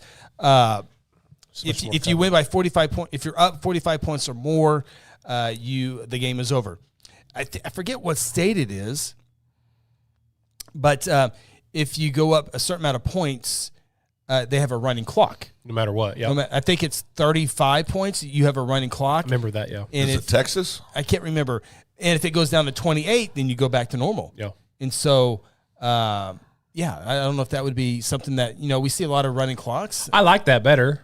Because I think sometimes you'll get some of these coaches, we're not doing that. We're still going to play the game, blah, blah, blah. Well, it takes out the coach's hands. That's what I'm saying. It takes that part out of it. Yeah. You don't have to worry about going asking. You just do it. You just got to make sure the guy upstairs, the timekeeper, remembers. The thing about 8-man is you get a seam. You got a fast kid that gets a seam, or there's a missed block, missed tackle, missed anything. It usually ends in 6 points. I mean, there's a lot less room for error. There's no field goal kicks. There's no deep kicks. Nope. There's onside kicks. We're going to go for it. We're going to go for it on 4th and 8 on our own 18. Walika did it all game long. Their first quarter. And like on their 18, their 10-yard line, they're going for it. I'm not making a broad statement here, but when you get a good 8-man football back and forth, it is one of the best things you can ever see. With that being said, you don't get that very often because you get a lot of these blowouts, even in the state championship game, 60 to 12. And so it's really hard to really get behind that because now that doesn't mean those players in school shouldn't be recognized. I'm not saying that, but you get to the semis, and we saw in the championship, there's blowouts. So it's kind of, And these two teams were undefeated going to the game. Well, okay, Salina had 2 forfeits, but they won those games by a lot. Salina, yeah. Sealing, yeah. Sealing. Because of an administrative error on a transfer request. Correct. Yeah. But they won those games. They won them both on the field. Very handily, yeah. Chris says 8-man was more fun to watch than I expected. I had not seen until playoff time. Yeah. No, you can get some really exciting games. You got to see 6-man. If you want to watch 6-man, there's a replay at the end of every year around Christmas where Texas runs replays of all their state championship games. Right. They have 6-man football in Texas. Watch it on the NFHS network. And I'm going to tell you something. You want to talk about a bunch of scoring. I mean, it is freaking hilarious how many points get thrown up. It's fun. Doc says 8-man is super fun to watch, especially if two comparable teams. It can change so fast. That's exactly right. Yep. That's a better summary than what I had. That's exactly right, Doc. And Ronnie, you can talk to this a little bit. You were down on the field. Productions, I see the white tape on the field to make it smaller field as injury waiting to happen. No, it's a big old thick white line. And it's not, It's not like a rope. Yeah, no. I mean, you'll see pretty kids. heavy. It's not straight. It's a heavy. No, it's not straight at all. It's like Chris's lines on a baseball field. But yeah, it's pretty. It's pretty heavy little ribbon. There is no safety issue whatsoever. I was to say would allow it if there was zero safety issue. Yeah. To be honest with you, I never touched it, or I've never see how heavy it is. Yeah. So. It had some. Had a little pull to it. I mean, it was heavy. I know you got to reel it in. I know that one play on the sideline where there was the big catch, and it was he in? Was he out? Was he in? Was he out? And I was on the sideline. He was in. If it had been a half a yard farther, he'd have been out. the tape is not. Yeah, but he was in. All right. Well, let's get to some of the semifinal games. Again, I didn't think we were going to have a few of these teams in the state championship game. Let's start in Class 4A football. Elgin, no issues with Cushing over at PC North, 52-6. I just hope there was enough seating over at PC North. I think there was enough seating. That was the biggest thing I heard all week from my Elgin friends over there. Was there enough? I think there was enough. Okay. It always seems to work out. Always seems to work out. Always works out. It's almost like these guys at the OSSAA know what they're doing. Yep. Almost like that. My Adair friends are nervous. I mean, nervous. They were furious. It is the world against Adair. Cushing held on only 115 yards of offense. Kellen Fry 79 yards. Roman Tucker held to. But Tigers had won a 10-game winning streak. I asked Ritson. I'm not going to say it on the air. I go, so how were? And he wasn't impressed with Cushing, but Ritson has plenty of confidence for everybody. If you need some confidence, get a hold of 34. He'll be at UCO on Saturday night. It just now. He'll give you some. I was looking at my notes. That's right. Just touch him. I was looking at my notes and I'll have to tell you what he said off the air. Yeah, you have to tell me. Yeah. I have a pretty good idea what he's pretty good idea, too. Head coach Rusty Morgan of Cushing said, Elgin, there's no weaknesses. Yeah. They're solid everywhere they go. So Elgin jumped out to a 28-0 lead. Elgin finished with 510 yards of offense. Ritson, 88 yards in the first half. He goes over 100 career touchdowns. So I think he's at 102 now, 45 this season. So ridiculous. But no issues there. Tuttle gave up some points to Broken Bow, 28 This was points. a good game for the most part, yeah. 49-28 Tuttle over Broken Bow. That game played in Ada, Oklahoma. Sean Roundsville, linebacker, running back, had a great game. 4 touchdowns in the second half. He's 1,500-plus rushing this year, 30 touchdowns. We always talk about Cruz Campbell and the lanes in the passing game, but they've got a pretty good running game as well. We'll talk about – I'll save that stat for later. Cruz Campbell, 201 passing yards, 61 rushing. He had 2 touchdowns. Graydon Howell, the great quarterback that should be considered for Player of the Year as well, did not throw a touchdown for the first time this season. And so we always talk about Elgin's and Tuttle's offenses, but their defenses are pretty darn good too. So we'll be breaking that game down. Something tells me it might be the game of the week. I think it might be the game of 2 weeks. We will see that there. Game of the year. Yeah, could be. We've been talking about it. Could be. I think all of our. A couple years ago, we got robbed of the Elgin Wagner game. Was that last year? Was it 2 years? 2 years ago. 2 years ago. Got robbed of that game. No, wait. No, that was last year, Was that last year? in the semis. Because it was in the semis. the Wagner kid got hurt or something like that. It was in the semis. Oh, yeah. It was a semi game. I was thinking championship game. Yeah, it was a semi game. And we got robbed. Remember, of they that. had the kid from Wagner did the cheap shot and had a bunch of dynamics. Yeah. And the Carbonneau kid, I think, was it the Carbonneau kid? Yeah, Charbonneau. Charbonneau, and then but it was Shat, the kid that's OU. Yeah, he broke his leg a couple weeks before, and and all that. But after seeing that Elgin team live and in person last year in the state title game, they've been all right.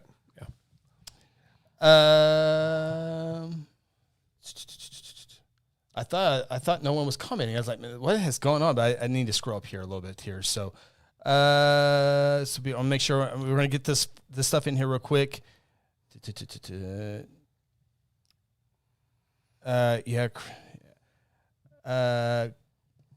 Courtney friend over in Adair told Chris that Ponca was great till they turned the lights off. Yeah. And Courtney was telling me about that on Monday night, and I said, we've been there and done that. They many times. Not necessarily Ponca, but a lot of places. Yeah. They'll shut the lights down on you. They're ready to go home. If you're Ponca City, you're gracious. Yeah, come in. We'll be glad to host you. Get the hell out. Yeah, Game's over. Get the hell out of here. Convenience stores are open for dinner. Leave. Leave now. Doc Holliday. I'm telling you that Broken Bow quarterback Graydon Howe is getting enough attention. Look like Mike Vick and Lamar Jackson out there not playing one. And he's also great. He might be a better baseball player. Wow. Might be a better baseball player. So, senior? I think he's a junior. Wow. I think he's a junior. Doc? Never seen a more electric high school player. It was nuts. He was so fast and shifty and can throw unorthodox productions. I had to buy a new battery due to losing one somewhere between Noble and in the vehicle. I took back tomorrow. Oh, that stinks. I think I'm missing one battery too. Chris, by the way, but why did the Broken Bow quarterback have to scramble so much? Well, I'm sure. Well, there are 11 players on the other side of the field that. Don't you hate it when the other team tries to win? When they try to win. It screws everything up. Yeah. That's what I said when we go back to this Tuttle Elgin thing. Dude, I love this last segment. I love it. It has been bubbling. It has been bubbling. I got things to say. Oh, I got things to say. I talked to Ritson yesterday about my potential pick. See, I'm jealous that we didn't get to see Ritson yesterday. Yeah. Got a little fanboy going on with Ritson. I'll see him in wrestling. Yeah, I will too. Great. I'll see him Saturday. And last year he said, I'm walking to the state wrestling tournament. He goes, Phil, where's Ronnie? I'm going to come down and see you Saturday before the game, guys. Both squads. Yeah. All right. Everybody. We'll talk about that game here in a minute.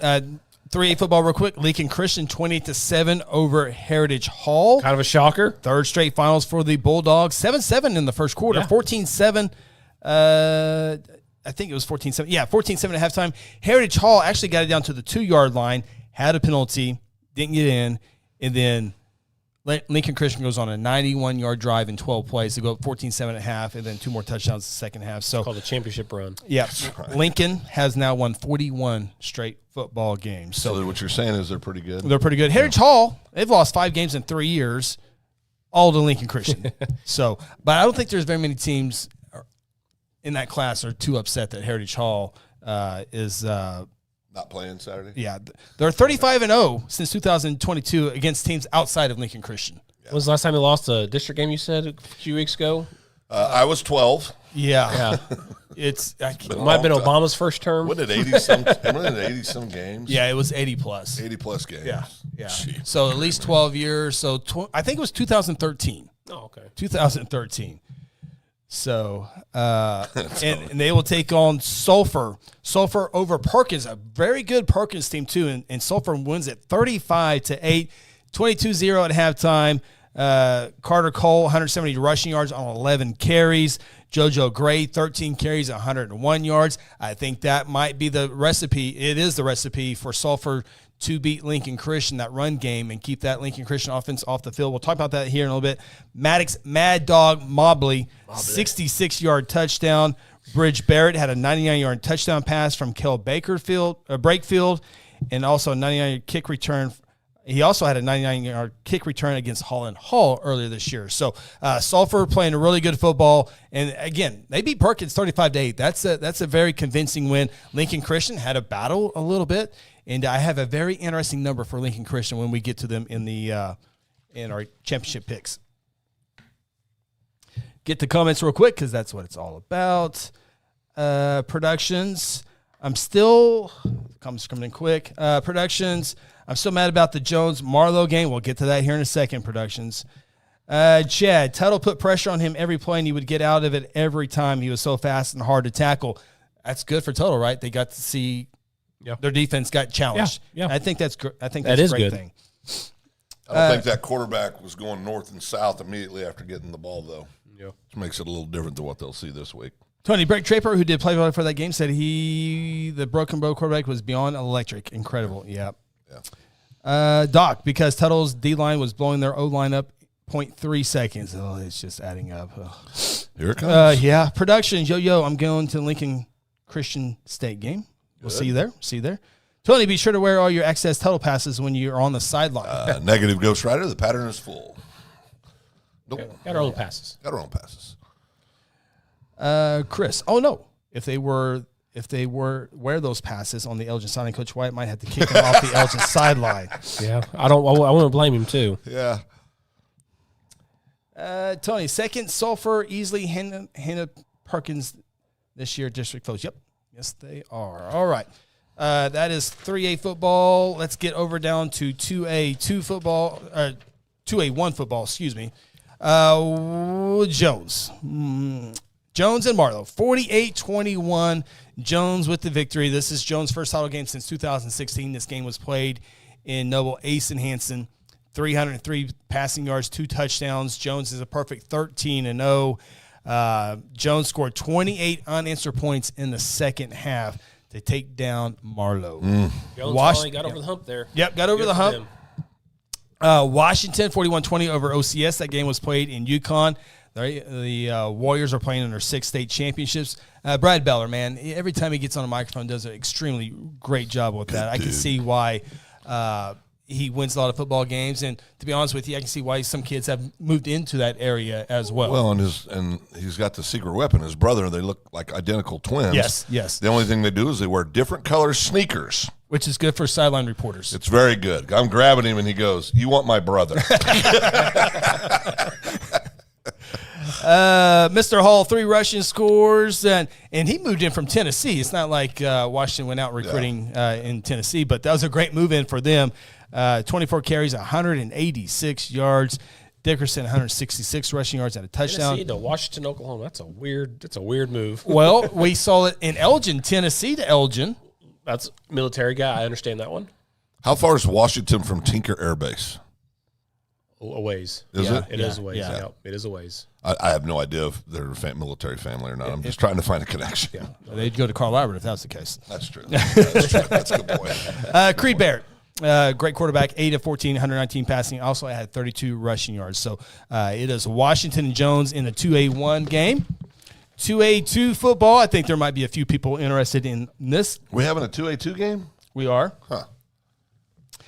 Dustin says Bridge Barrett will be the ingredient Sulphur needs Saturday. Totally agree. Halftime at 21-20, Marlowe up by 1. Okay. Chris Frost, I was looking forward to the second half and then went south for Marlowe. Yeah. Yep. Jared's very, very careful on this one because he goes after the total. So it's military. So that's right. That's right. He's 100% right. I know. I'm agreeing. He's just. He could have went to Mac or Lawton High. Yeah. Chose Elgin. Yeah, chose Elgin. No, there's 3 Lawton schools right there. He's just scoot on over here to Elgin. I'm going on record right now. If I move there and you spend 5 minutes, I'm sending my kids to Elgin. There's no doubt about it. That's where I'm sending my babies. Hey, Coach Wyatt, because of the education, Elgin. Because of the academics and the cemetery. Yeah. Coach Wyatt, tell me about Elgin. Okay, he's coming to you. Okay, 2A2 football, real quick. Adair Stroud, what a fantastic ball game. If you didn't care who won that game over in Ponca City, it was a great game. I saw some highlights of this game, and Cooper McCord, 2-yard touchdown and a 2-point conversion in overtime. And so Stroud gets it in overtime, scores a touchdown, got to go for 2, got to tie it up. Low snap, quarterback flushed out, and then there's 4 or 5 Warriors that tackle him, ball game, and Adair rallies. They were down. What was the score? They were down 12 going into the fourth quarter. Sure was. Going into the fourth quarter, and the Warriors get it done. Cole Moody, maybe the play of the year, the play that might have saved Adair this year. Cole Moody, pick 6 as time expired in the first half to go up 16-14 at halftime. So a big momentum switch right at halftime, big time interception by Cole. And then the second half, it was back and forth. Obviously led to overtime.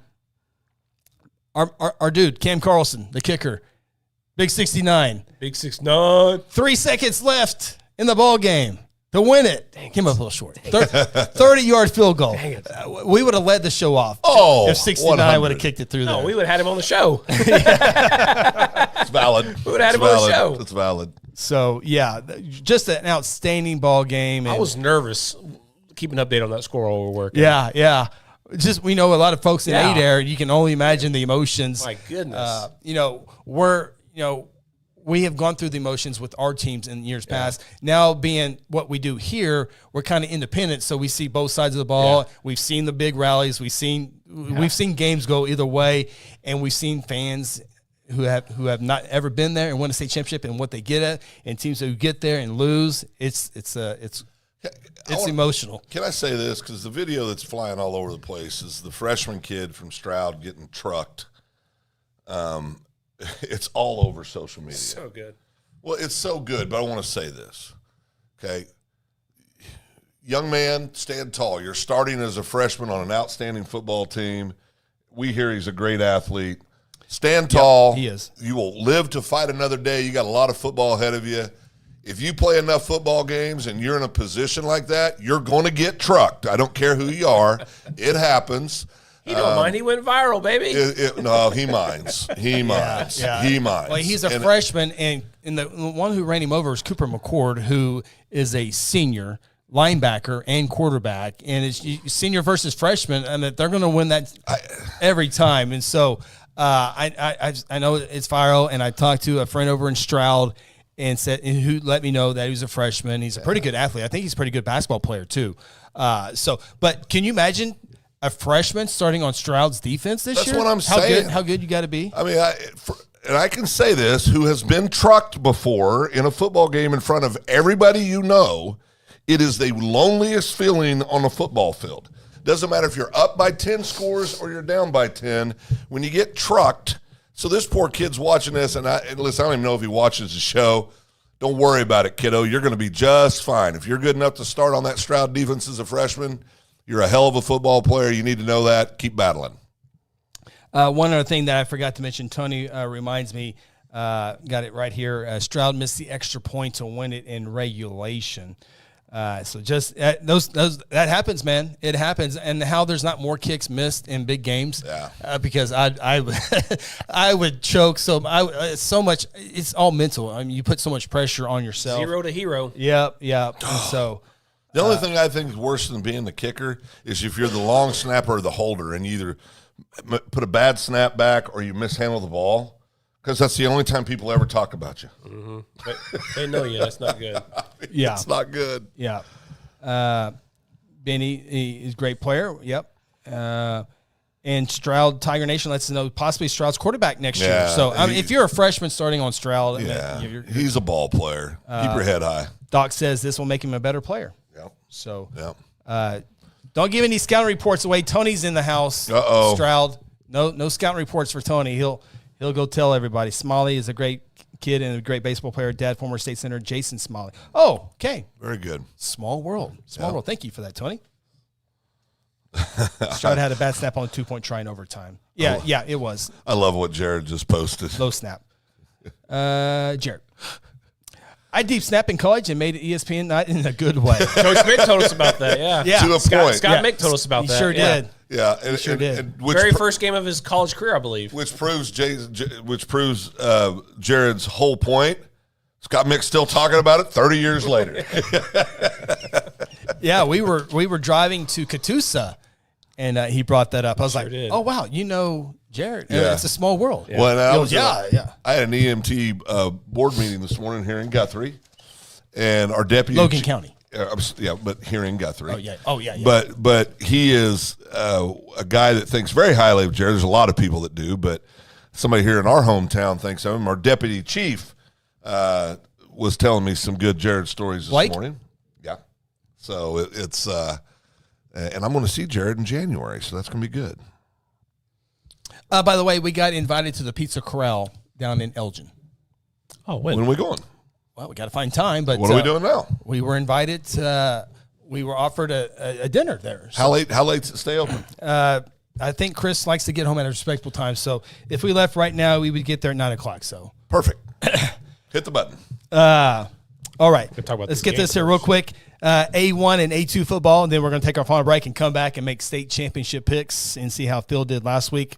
And we're still waiting on Phil's lock of the week, kiss of death, if you will. It's not the kiss of death. The serious time. All the games are over. If I lock you, I mean it. A1 football, real quick.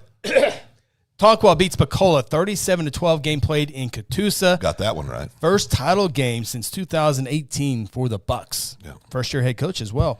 Weston Freeman, 100 yards rushing, touchdown, 46 receiving. Also had a defensive touchdown. Tonkawa had a 17-6 lead at half. And congratulations to Pacola. Great season. Great schedule.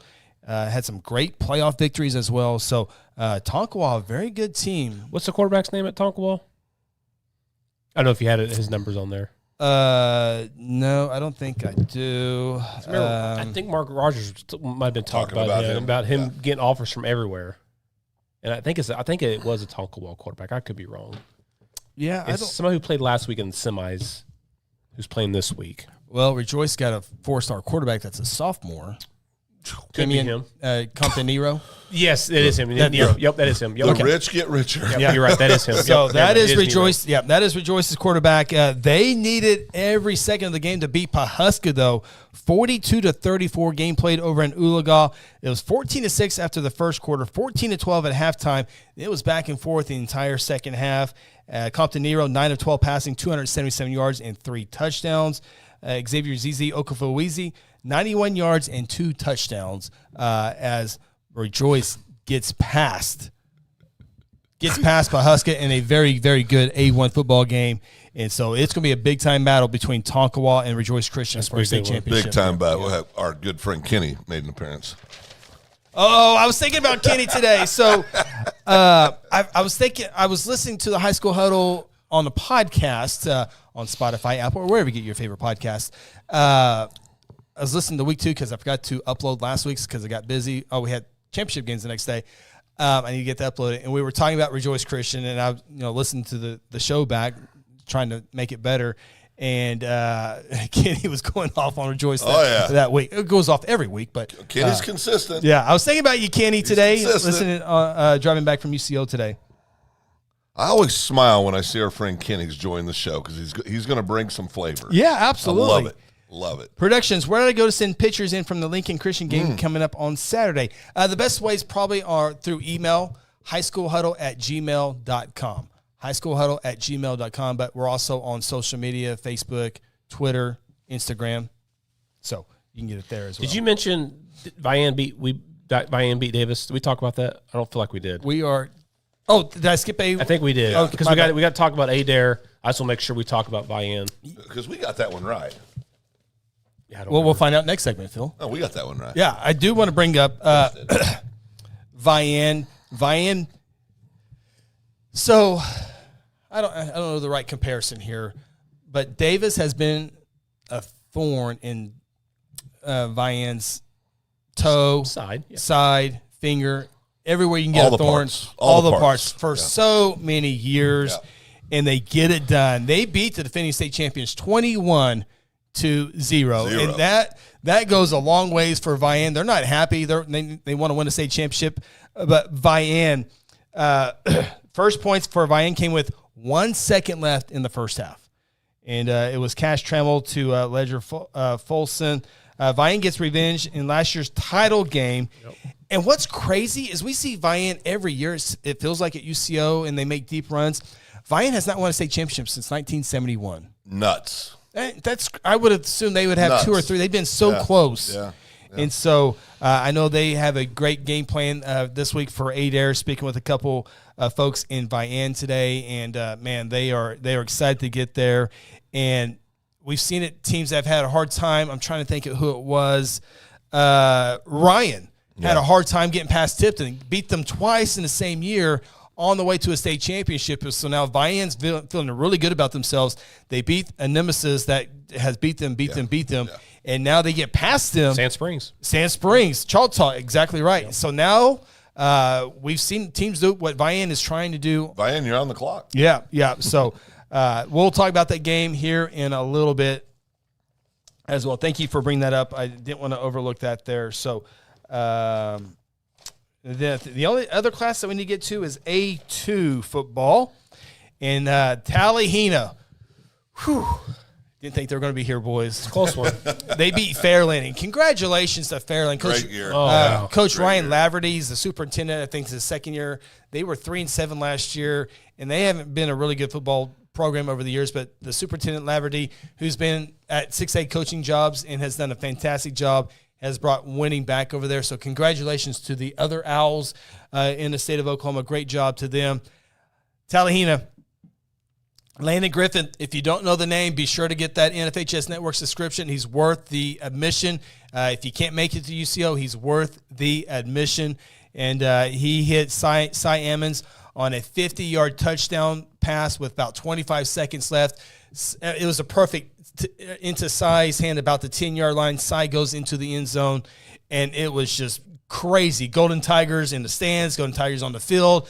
Everyone was going crazy in Tallahena on that outstanding play as they rallied from a 38-26 third quarter deficit, and another Noah Lloyd who had an interception to seal the victory as well. Griffith, 51 passing scores this year. I believe that leads the state. He's going to go over 5,000 passing yards this season. Yeah, I think that's right. He had great numbers. That's a great career. Yeah. No, he had That's great a season. Yeah, I think he has 4,925 passing. I think if Charlie's here, he'll let me know. I think it's 4,925 passing yards, 51 passing touchdowns as well. He's got 3 great receivers as well. So it only Him in the makes conversation for high school player, high school huddle player of the year. Absolutely. I brought him up when we were talking about player of the year. 5,000 passing yards in one season. Yeah. Welcome back, Phil. In one season, it's amazing. Yeah, I think Charlie will back me up on those numbers. We'll see. I think that's right. Those are good numbers. Oh my gosh, Those are good careers, Phil. Let alone state. season. I mean, it's okay. Creed Barrett needed 2 years to get to 5,000. He's pretty good. The Washington quarterback. They will take on the Hominy Bucks. Hominy beats Allen 44-21. This is the first title game for the Bucks since 2016 as they beat Allen over at Edmond North. And when you talk Hominy, you got to talk about the quarterback, a two-way player, Blaine Hipp, 119 passing yards, 2 touchdowns, 96 rushing yards, and a touchdown. Allen has been eliminated by Hominy in 2022, 2023, and 2025. So that's, I'm sure, Allen. But give Allen a lot of credit, too, because to be honest with you, they weren't on my radar at the beginning. That might have been my fault. But Allen's they were looking for the first state championship game to get in there, come up short. And they won 8 games after starting 1-3 on the year. And I wrote them off a couple times in the playoffs. And so congratulations to Allen on a great season. Ran into a very tradition-rich football team in Hominy. And so we got a great A2 matchup, Tallahena and Hominy. I think that's the way we get things started tomorrow, right? Yep. I believe that's right. Tallahena, Hominy tomorrow at noon. So hopefully they're getting their little dinner and getting tucked in for Carb bed loading. and getting an early rise to get to UCO. It's going to be a drive for them, a little bit of a drive, yep. Yeah. So we had some great state semifinal games last week. So it's going to be a fantastic week here. So let's get to some of the comments real quick before we get our final timeout. Stroud, Tonkawa's only loss was to Stroud. Yep. Sure was. Stroud says, good luck to Tonkawa. Bucks. TJ, there's TJ. Bro, I was working in a pit. Have I missed the lock? No lock yet. It's coming. Do you know who you're settling on? I have made a mental decision. Which you could change in a second. That's subject to change. Yeah. At the last second. Those mental decisions don't come easy. Well, no, not for me. No. So we have not received that yet. Kenny, all I want for Christmas is a rejoice loss. What a hater. I love it. So good. I love it. Doc, I love seeing that Jesus loves us for free signs against those schools. Yeah, you see that sign all the time in basketball. Yeah. That's funny. Yeah. Jesus loves me for free. For free. Yeah. Oh, that's so good. That is good. Charlie says Tallahena gets it done. Productions. Well, I have one more final tomorrow, then I will end my first semester of college. Congratulations. Good luck. Good luck on that final, buddy. Good luck. Right? No, keep going. Get your doctorate. Never mind. Thunder are only winning by 26 at halftime. Who's that? They'll be playing in Vegas. Yep. Going to clinch them into Vegas. How much they're going to pay each player for the game 83? You got to get compensated for that. Yep, that's right. What's game 83? They only play 82 in regular season. 83, that means they get Bonus more money. game. Bonus game. They lost this last year. That's okay. Yeah. All right, go ahead. All right. You okay, Phil? I just wish we could stay focused on what matters, which is high school football. As he was. As I was looking at the comments from the people that joined us. That's no. You don't. That's not one of these. You can't even see, can you? No, I used to have it. It cracked. No, it cracked. I had one and it cracked. Privacy glass. All right, send us a break, Chris. We're ready to talk about these games. All right. Okay, back it up. So Landon Griffith had 3,497 yards before last week's game. So, I was over-exaggerated a little bit. He had him at 5,000? Well, I thought he was at over-exaggerated by 1,500 yards. What? He could throw for 1,500. He could. I mean, yeah, he could have last week, I'm 3. So, anyway, really good numbers. It's a lot. A lot of good numbers. Chris, those are still great numbers. Yeah. Okay. All right. Third and final timeout. Our last segment of game week. Wow. We have a show next week. Come back with us. Oh, you got your lock? And next week's show might be a little bit more loose. This hasn't been loose? Hayes in the barn. No, I think, we hold back a little bit. A little bit. A little bit. You got your lock? Yeah. You got your lock? I can come I up don't with do one. lock, but yeah. I don't do locks, but I can. Well, not on the air because you guys are scared. Go ahead, Chris. Hit the button. All right. Third and final timeout. Come back with us. Who are we picking for the state championships? Heart, head, delivery. What will it be? Back after this. I go with heart. Mom, Red River's gonna fix our roof. Buddy, it's gonna be easy getting a quote after that storm. Have you seen those roofers? I could get you a new roof. Wait. That will be out of business next week. Roofing!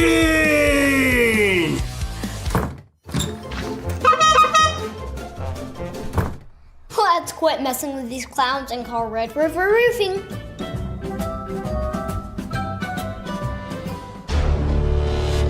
Exxon was founded by 2 combat-proven veterans to help businesses grow from mediocre to exceptional.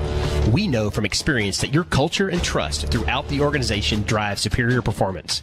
Most business owners focus on the urgent rather than the important. They are just struggling to survive.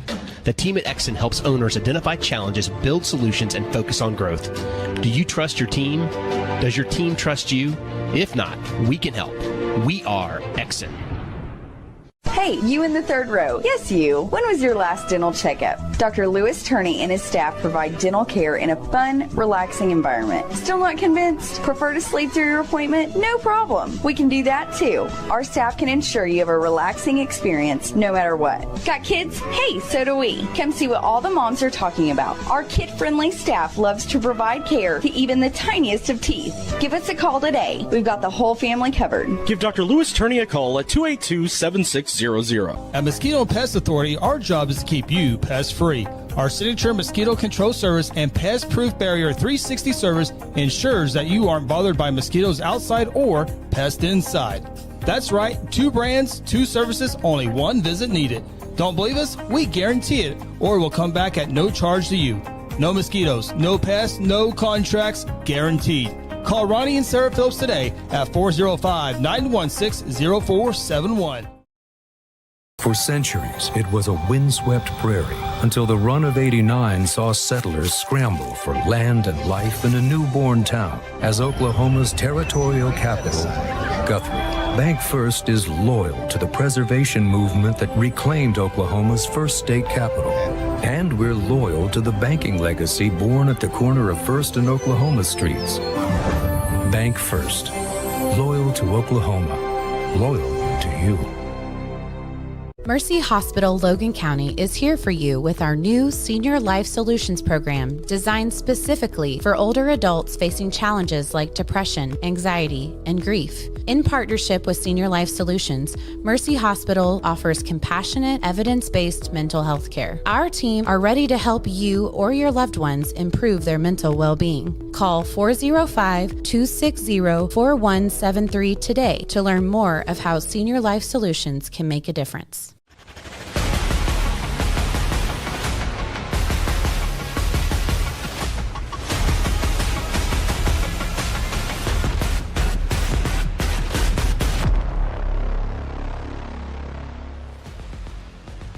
The segment of the year We have been waiting for this segment all season long.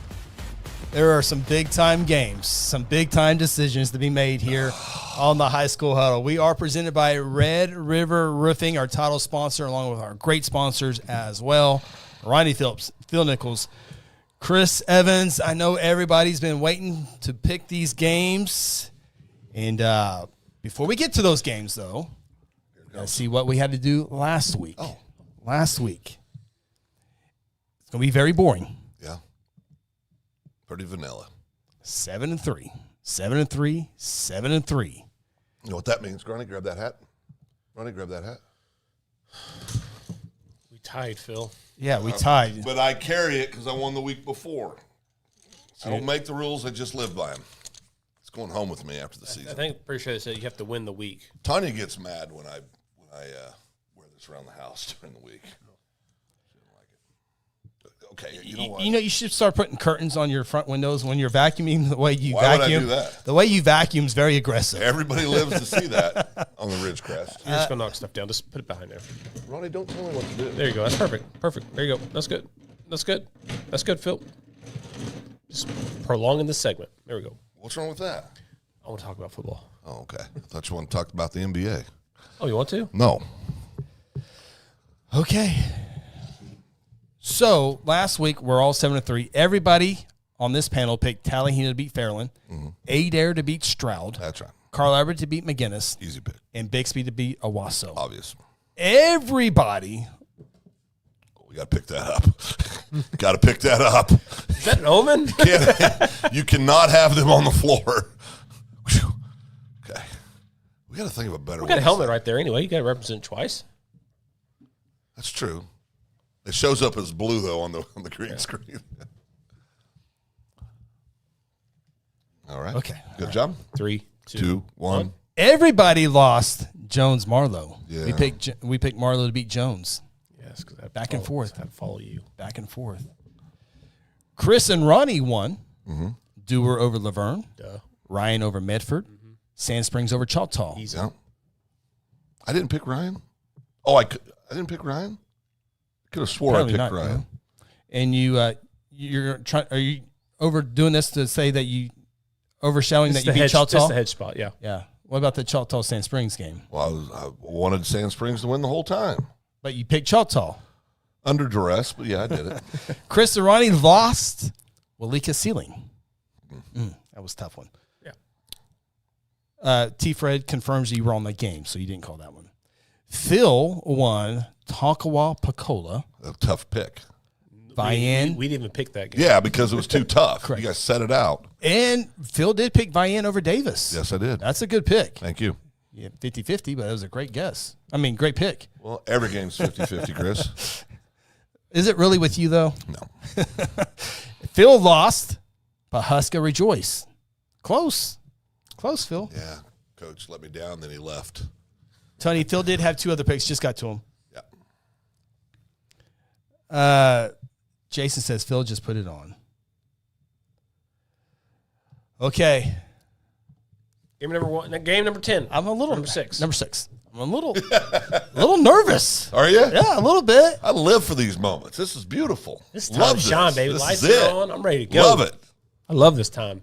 Love it. Here we go. Game number 6. I just don't want the season to end. I know.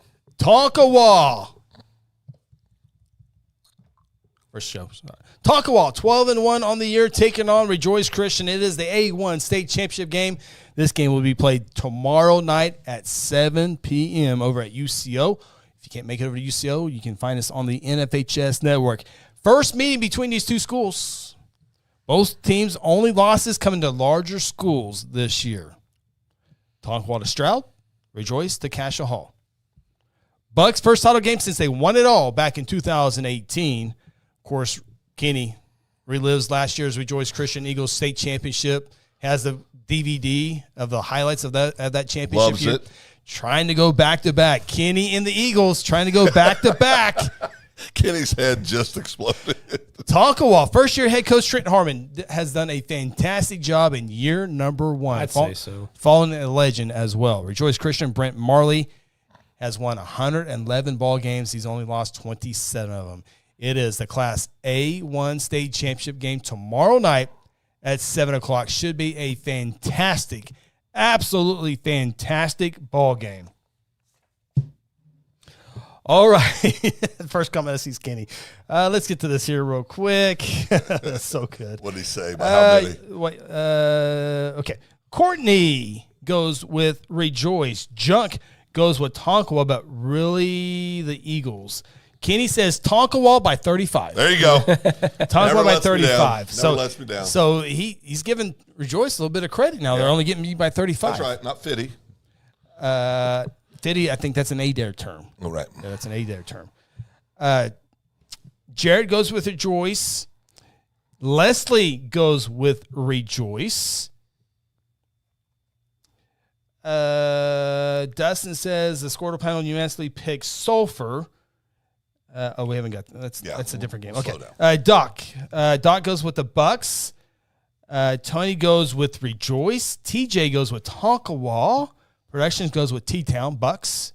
Stroud, Tiger. Tonkawa has a pretty good little group of kids on that team. Tonkawa 27, Rejoice 22. This is split down the middle. It sure is. Jason goes with Tonkawa by 10.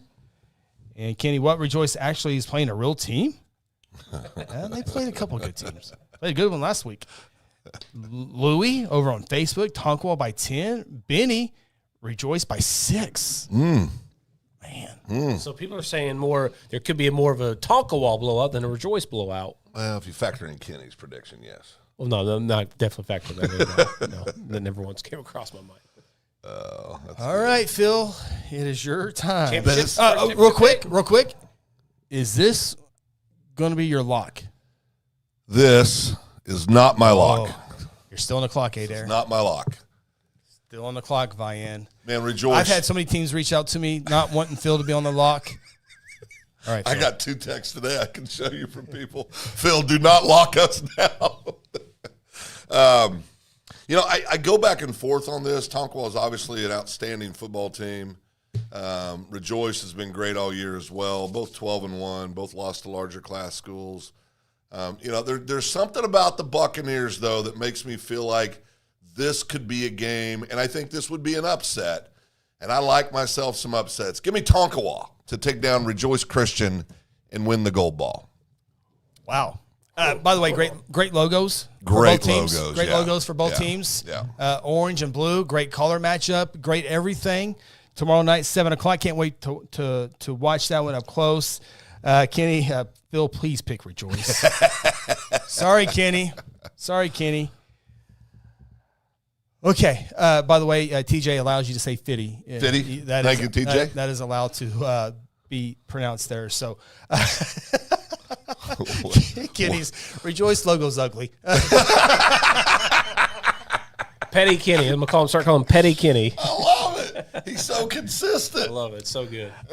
I've had Rejoice number 1 all season long, even I think after a loss to Cash Hall, which really got Kenny going this season. And there's a lot to cheer for in Tonkawa. They got a great coach. They've been assistant there over at Tonkawa, following the coach, legend over there in Tonkawa, who's won a lot of games in years past. It's one of those games I've always said, if I pick this team and they win, or if they lose, I really have a hard time sleeping at night. And that, for me, is Rejoice Christian. So I'm going to go with the Rejoice Christian Eagles to win this game. If Tonkawa wins, 0.0% surprise. Yeah, great ball game. I'm going with the Eagles on this one. What is it? Not fly.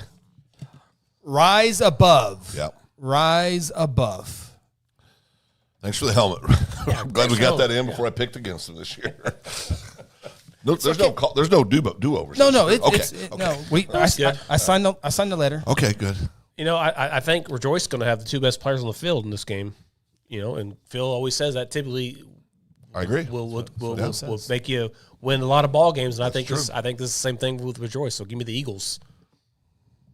Good pick. Thank you. Yep.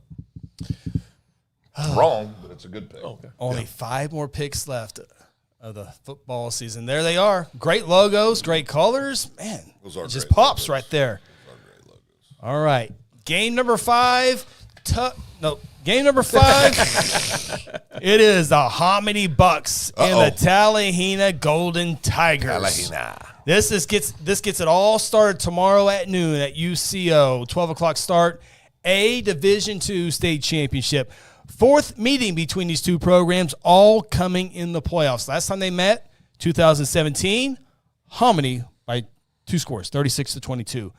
Bucks in a title game since winning it in 2016. Some guy named Zaven Collins played for Hominy. Of course, he went on to play for Tulsa and that got drafted into the NFL. That is Hominy pride right there. Two-way quarterback, two-way player, quarterback Blaine Hipp, making his 54th start. That's a lot of ball games to start. Football. You can start if you played 14 games in 4 years, that's 56 games. And so he's going to make career start number 54. So he's come up a few times short of making a perfect 56 of 56. But anyway, fantastic player is Blaine Hipp. You're going to hear his name a whole lot come tomorrow. As well, perhaps a player of the year in the state of Oklahoma, quarterback Landon Griffith. I have the incorrect passing numbers here, so I won't pass those. I do know he has 51 passing scores this year, which is, I believe, leading the state. He's got a trio of receivers that are absolutely fantastic. 2 of them that are really, really good. Had big-time plays, Cy Ammons and Noah Lloyd. Big-time players in that passing game for Coach Gravitt. It was so cool to see Coach Gravitt at the press conference and here. I was wanting to geek out and ask him some questions, but everyone knows his the way he's a great speaker, and so it was cool to see that. Okay, by the way, Talihina, 15 starters come back from last year's state runner-up team, so they have all the experience in this ball game. They know where to park. They know where to dress. They know what to do. They know the routine. Yep. And here's one more thing about Talihina. The last time they won a state championship was in 1966. Same thing for Sand Springs. They hadn't won a state championship since 1966. Can Talihina give us what Sand Springs How did I pick against Sand Springs last week? I don't know. 66 is the greatest year in the history of years. I thought that was 84. No. Born in 66, graduated high school in 84. That's right. I was born in 84. I know. You're young. I'm old. Okay. Here we go. Jason's letting everyone know that Phil's already 1-0. Thank you. Junk, Talihina. Leslie, Hominy. Jarrett, Talihina. Tony, Hominy. Oh, no. Hominy's a slight favorite, he says. He's taking Talihina. Yeah. Taking Talihina. Courtney, Hominy. Kenny, Doc, Jason, Opie, Productions, all going with Talihina. Opie was born in 66 and graduated in 84 also. You guys know each other? Well, Opie and I are friends. Great years, Opie. Great years. Germ Love Sports. Hominy too big for Talihina. And Stroud Tiger Nation goes with Bucks. Louis says Talihina by 17. Wow. It's a big spread. Well, let's go all the way back to August. Okay. My birthday month. Birthday month for both of you. Yep. Max Evans, the retriever. The golden one. The golden one. Yep. Birthday in that month as well. Absolutely. And I said the He winner. mentioned his kids. We didn't care about that. They didn't have birthdays in. Oh, yeah. Yeah. You think? Kel does have a birthday in August. Yeah. Kel has a birthday too in August. Same day as my mommy. Yeah, that's right. Yeah. Oh, sorry, Kel. Sorry, Kel. Kel loves Max Kel too. loves me. Maximus Einstein Evans. I went back, and you remember who I Wait a picked? second. How did he forget his son's birthday? He didn't forget Max's birthday. No, threw that right out there. 3, 2, 1, go. Remember who I picked back in August to win the A Division II state championship? I do. It was the Golden Tigers. It was Golden Talihina. Tigers. Yep. It was Talihina, and all these games are toss-ups. There's not one bad game in this entire pick. I mean, it's 50-50 all the way around. But give me Coach Gravitt. Give me Landon Griffith. Give me Cy. Give me Noah. I'm taking Talihina, who didn't even have a program, hardly, in 2022. But these players in junior high, this is what they've been waiting for. Give me the Golden Tigers of Talihina. You know, Phil, Chris, a lot of times we see the team that normally is going to win a state championship in the semis because that's normally sometimes the biggest matchup, right? And I think this is the same thing with Tallahena. I think with what they went through last week to come back and to just to win the game the way that they did, 47-46, I think that was a state championship game for them. I look for them to be very good Thursday, tomorrow, and win a state championship tomorrow. Who's that? Tallahena. Oh. Yeah, I could prolong this. I think Tallahena is going to win the state title. I think it's Homony's had a heck of a year, great football team. Man, Tallahena, you talk about all those great wideouts, quarterback can sling it. You know, they were there last year looking for that state title since 66. I'd say 59 years is long enough to wait. B. Durant would give you enough material to put us in another TikTok. That's right. All right, Tallahena across the board. Only 4 picks left of the season. 4 picks. Game number 4, the Washington Warriors taking on the Jones Longhorns, 2A Division I. Friday night at 7 o'clock. It is the first title game between these two schools. Washington, 8-0 against Jones since 2008, so pretty recent. Washington playing in their 6th consecutive state championship game, looking for their 4th straight title. Last team to win 2A1 besides what that was not named Washington? Marlowe. Ooh. That's right, yeah. Outlaw. Quarterback for the Warriors, only Gilbert. Only a sophomore. We saw him a year ago with our own eyes as a freshman win a state championship. Creed Barrett, already 5,000 career passing yards in his career so far. Mention those victories for Washington, 8 against Jones. 4 of them have come in the playoffs. Jones seeking the first state championship since 2016. They got a good one in quarterback Asen Henson. 2,500 passing yards this year, 33 touchdowns. He can also run the football, 933 rushing yards, 4 touchdowns. And a big part of his numbers is because of that huge, and I do mean huge, offensive line that Washington is going to have to counter somehow, some way. And be a great ball game in 2A1. By the way, guess who showed up at the press conference yesterday? Oh. Asked great questions, too. Our buddy. Hunter Shepard. Hunter was there. You know he's there. Was he wearing his jersey? I can't remember. Did he play at neutral? He had the jacket on. Had the jacket? Oh, great questions. Yeah, no, he First of all, I want to say this. Our friend Hunter Shepard, great Hunter Shepard photography. Bruh. But also a walking encyclopedia for Oklahoma high school sports. Walking encyclopedia. It's amazing. Hunter Mouthwash Shepard. I've offered him $1,000 to get a haircut. He won't do it. Won't do it. That's crazy. If I upped it, you think he would? Is there a dollar amount? He doesn't even even blink. There's a dollar amount. There's a dollar amount for everything. All right, boy, look at these picks, guys. This is going to be awesome. Junk goes with Jones. Jared goes with Washington. Doc goes with Jones, especially after the Marlowe game. Opie goes with Jones, going with his heart, and nothing wrong with that. TJ, Longhorns by 50. I think he hates Washington. Courtney, Kenny, Jones. The Corey OKC can't vote. I hope it's a good game. Yeah, I think it's going to be a great game, Corey. Absolutely. Dustin, Jones in overtime. I like the overtime. I like the overtime thinking. Jason goes Jones by touchdown. Productions should know this game very well. I'm going down the track.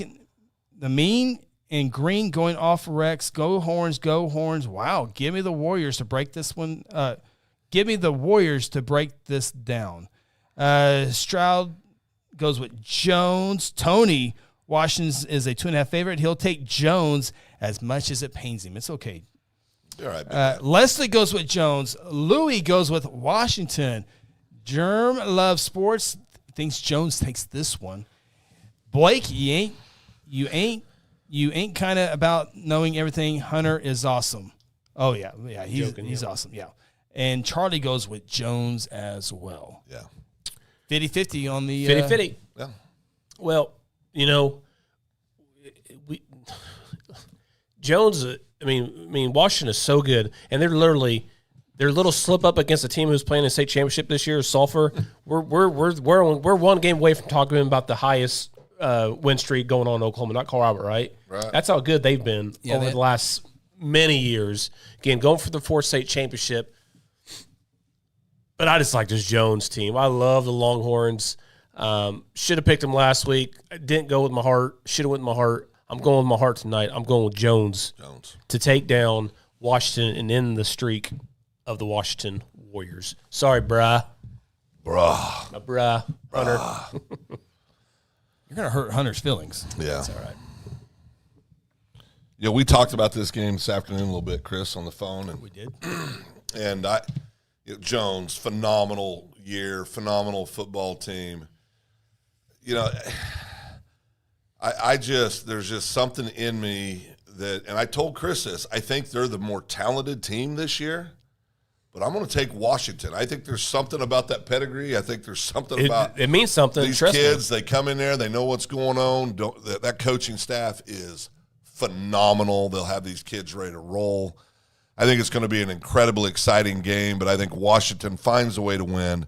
Give me the Warriors. That's a good pick because you're 100% right about being there, done that, because again, they know where to park, they know where to dress, they know all that stuff. They expect it. Yeah, they expect it. Yeah, and KJ, before I start, sums it up pretty good. Jones is so strong, but Washington's experience could be the difference maker in this game. They've got sophomores that have been played as many games as juniors. Washington 28-20. That's a fantastic point there. Great job. Yeah. And everything that you guys say as well, I totally agree.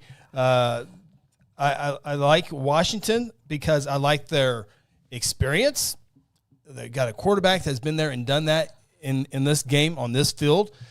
And but there's something about Jones, Asen Hansen, and I saw him on Tuesday, and they all look this way, but it just seems like he seemed focused. His brothers have come before, and now he's going to try to do something that they haven't been able to do.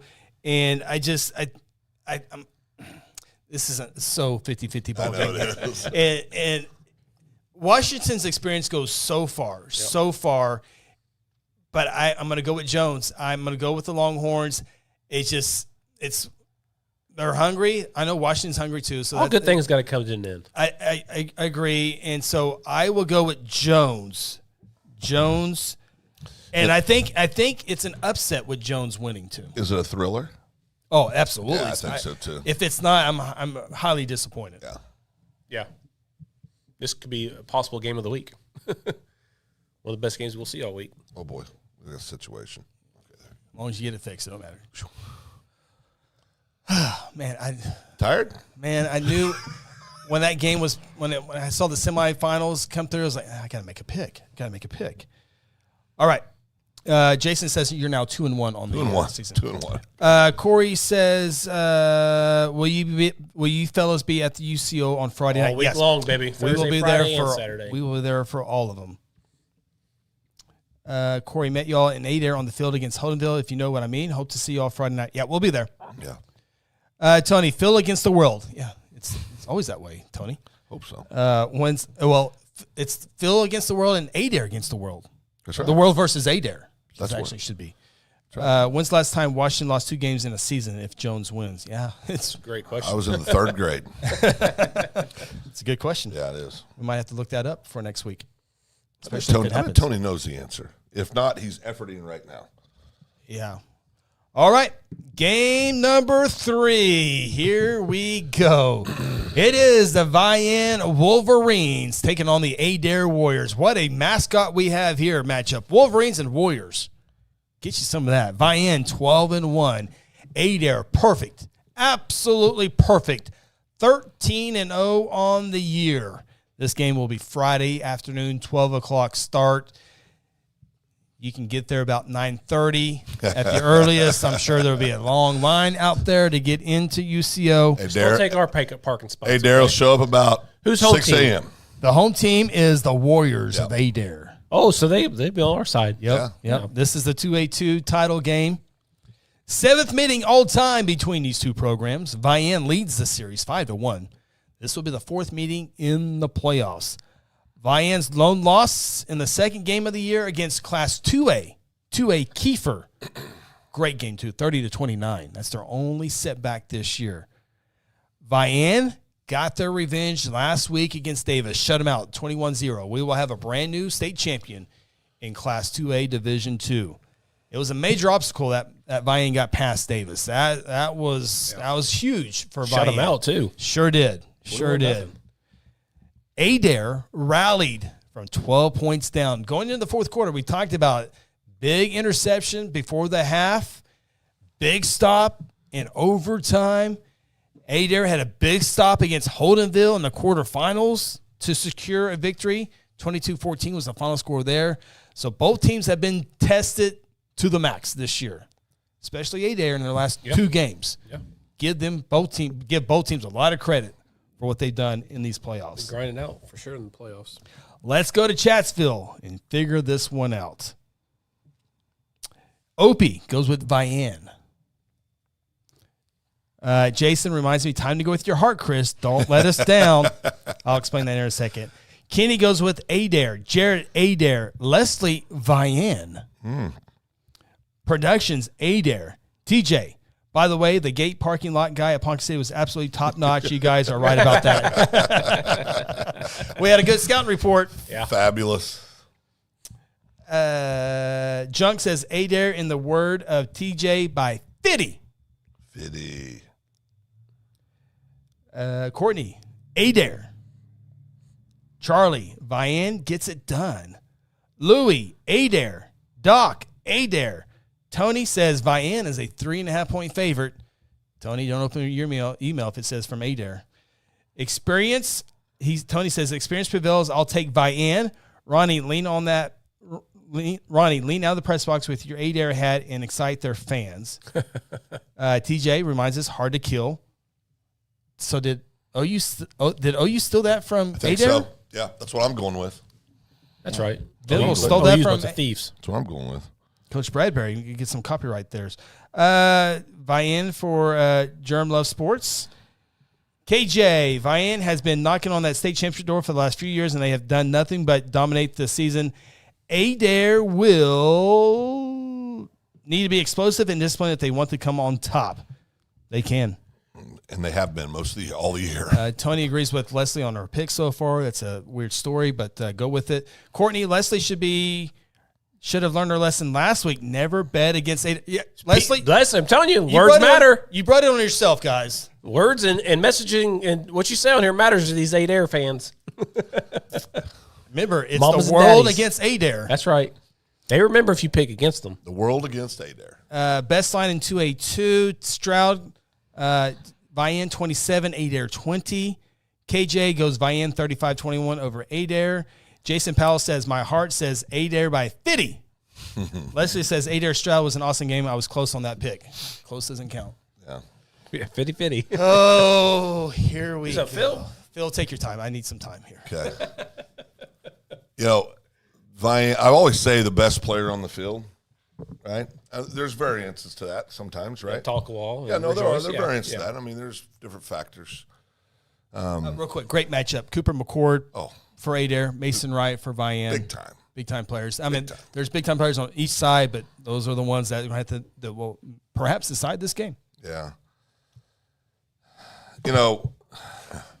When we visited Adair a few weeks ago. Full disclosure. And when we left, I said I felt like I was with my people. I was home. This is where it stings. Adair. No, it reminds me so much of the town I grew up in. It just does. You pick Vian, it would be the pick of the year. It just does, And I love their support of their kids. Vian, of course, they've got the same feelings about their kids. Wolverines, their town's locked in, ready to go. Adair likes to say it's us against the world, right? Phil, don't do it. It's my lock of the week, kids. There's no doubt about it. It's the world against Adair and Phil Nichols. Give me Adair to win the state title. You're locking it? Locking it down, boys. Oh, my God. Do I have to put that? Go ahead. Do I have? I have to. You're the host. You have to.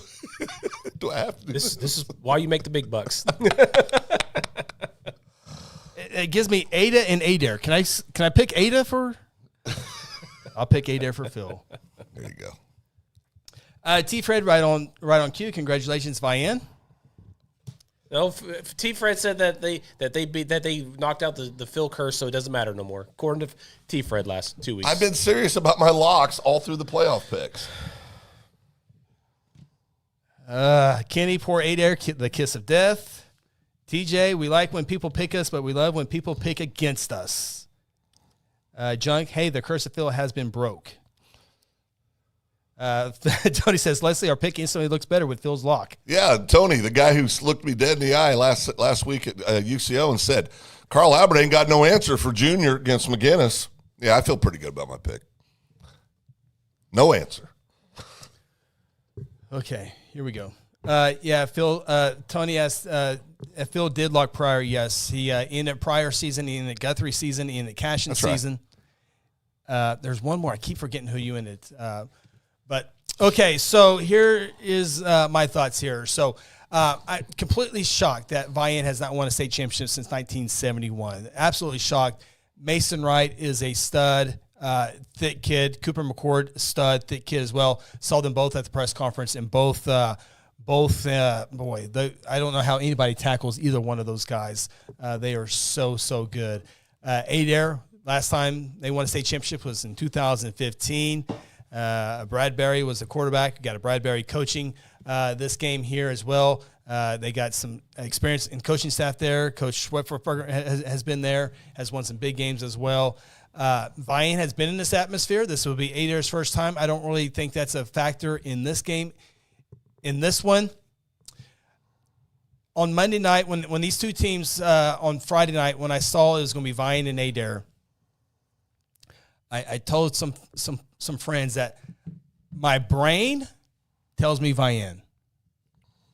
Mm-hmm. My heart tells me Adair. I know it does. My heart also likes Vian. They haven't won on 71. They've been so close. Yeah. The Wright family has so many kids come through Vian. And my brain tells me Adair can win this game as well. Jason says the heart. Remember the heart, Chris.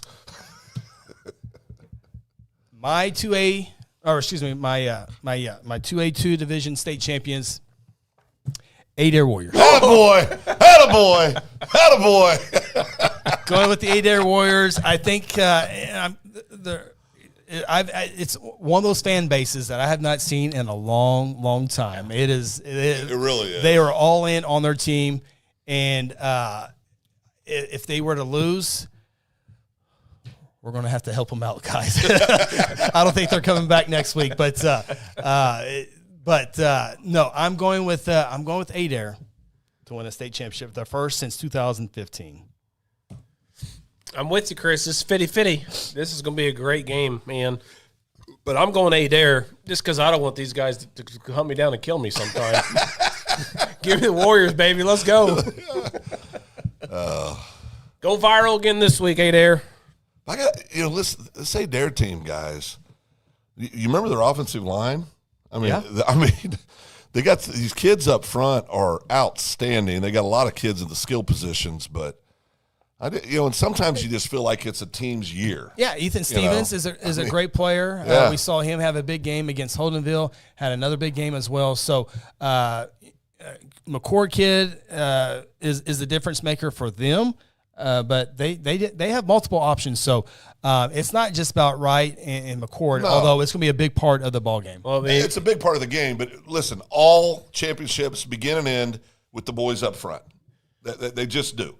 These so-called just the skill kids, the quarterbacks, the running backs, the wideouts, they don't look pretty and great if those big boys up front aren't doing their job. So it's hard to throw a football when you're laying on your back. And if this is a close game, advantage Adair after what happened last week, right? They're going to be a dogfight. Vian beat the defending state champions. Yeah, I get it. It's great. But that is scrappier on the other side. Can I take this hat home? No, I think it needs to stay here because it's so clean and white. It'll be dirty. So that one stays here. Dang it. Okay. It's a great hat. All right. Stroud Tiger Nation, I agree, but Vian controlled Davis up front. Yeah, and that's what makes this game so great. Yeah. Game number 2, it is the Sulphur Bulldogs taking on the Lincoln Christian Bulldogs. I'll go ahead and tell you right now I'm picking Bulldogs to win this one. Hands down. Give me the dogs. Give me the dogs. Sulphur 13-0. Lincoln Christian 13-0. This is a Saturday afternoon contest, 12 o'clock for the 3A title game. It is a rematch of a classic last year, 28-27. Sulphur going for 2. It's 28-27. Sulphur gets in. They're state champions. Maddox, Mad Dog Mobley. This close from a state championship. This close from getting in. Maybe that close. It was extremely close. I was on the sideline that game, and I was on the goal line, and I remember watching going, they're going to win. Yeah. And just out of nowhere, just a brick wall. It was an unbelievable play. And Maddox told his coach, Coach Cole, that they will be back in this title game, and here they are as well. Sulphur, we'll get to it here. Lincoln has won 41 consecutive ball games. 2 straight titles for the Lincoln Christian Bulldogs. Lincoln Christian, they play Shiloh Christian, and then which is out of Arkansas. Take that game out of the equation. By the way, Shiloh Christian won a Class 6A state championship. Same class, same amount of ADM as Lincoln Christian, but it'd be like Lincoln Christian winning 6A2 this year. That's what Shiloh Christian did. Yeah. Take that game out, which Lincoln Christian obviously won. They're outscoring Oklahoma team 634-16. Yeah, pretty good. 9 shutouts. Yeah, pretty good. Sulphur in at Washington's 45-game win streak. Ronnie mentioned that a little bit earlier in the show. 2 outstanding coaches, 2 coaches that have the much up respect for each of them. And if you watch that press conference, you can get a firsthand hand of that. Coach Corey Cole and Joe Rickey, I tell you, if there's 2 great ambassadors for high school football, it is those 2 guys. They do it right on the field. They do it right off the field. And if you play football for either one of those coaches, you're in good hands. We can say that a lot about a lot of coaches out there, and that's right. But I guarantee you, I put a stamp on it that Coach Cole and Coach Rickey are those guys. Lincoln has won all 5 of these meetings, and all 5 have come in the playoffs as well. It is Sulphur and Lincoln Christian for the Class 3A state championship. Much like the 4A title game, we all anticipated, was ready for it. We're getting it again in 3A football as well. Yeah, big time. After all that, Chris, you're up. I get to go first on this one. Dead. Gone it. You made your pick, so. Yeah, we already. I've already made my pick? Yeah, we already know. Yeah, you said it. There's no way. I said it? You literally said I'm picking the Bulldogs. Oh, yeah. I wish I could pick the Bulldogs. Okay, boy, we got a lot of answers on this. Oh, boy. Better get that fixed. I'm doing the best I can. Okay. Okay. Doc, Sulphur. Productions, Lincoln Christian. Tony. Waiting on an answer from Tony here in a second. Junk, Sulphur. Jarrett, Lincoln. Louis, Sulphur. Opie, Sulphur. KJ Lampkin, let's go public school state champion, Sulphur, 14-7. Sulphur's moved off of that. We talked about that earlier if you missed that one. Leslie, Lincoln. I think over, we'll see here. Jason, Sulphur. Stroud, Sulphur the underdog here. Yeah, I would say Sulphur is the underdog, yes. Sulphur, yes. Tony says 11.5. Sulphur can't stop 2 long winning streaks this year. Lincoln Christian for the win. Oh, I didn't think about that. Sulphur, if they were to win, would stop a 45-game winning streak of Washington and a 41-game winning streak of Lincoln. Mm-hmm. They would earn this. They would earn this. If Coach Cole, Bulldogs, Mad Dog, Coach Cole, if that happens, Mad Dog gets an extra diamond in his ring. That's exactly 45 right. and 41 game win streaks. That's an extra diamond. That's right. Extra diamond. Courtney goes with Sulphur. Kenny. Charlie. Go with Lincoln. Dustin. Sulphur revenge game. Peanuts. Lincoln. Chad. Lincoln. Stroud. Then Sulphur. I can tell you, this Lincoln Christian team probably better than the team last year. Yeah. That won it all.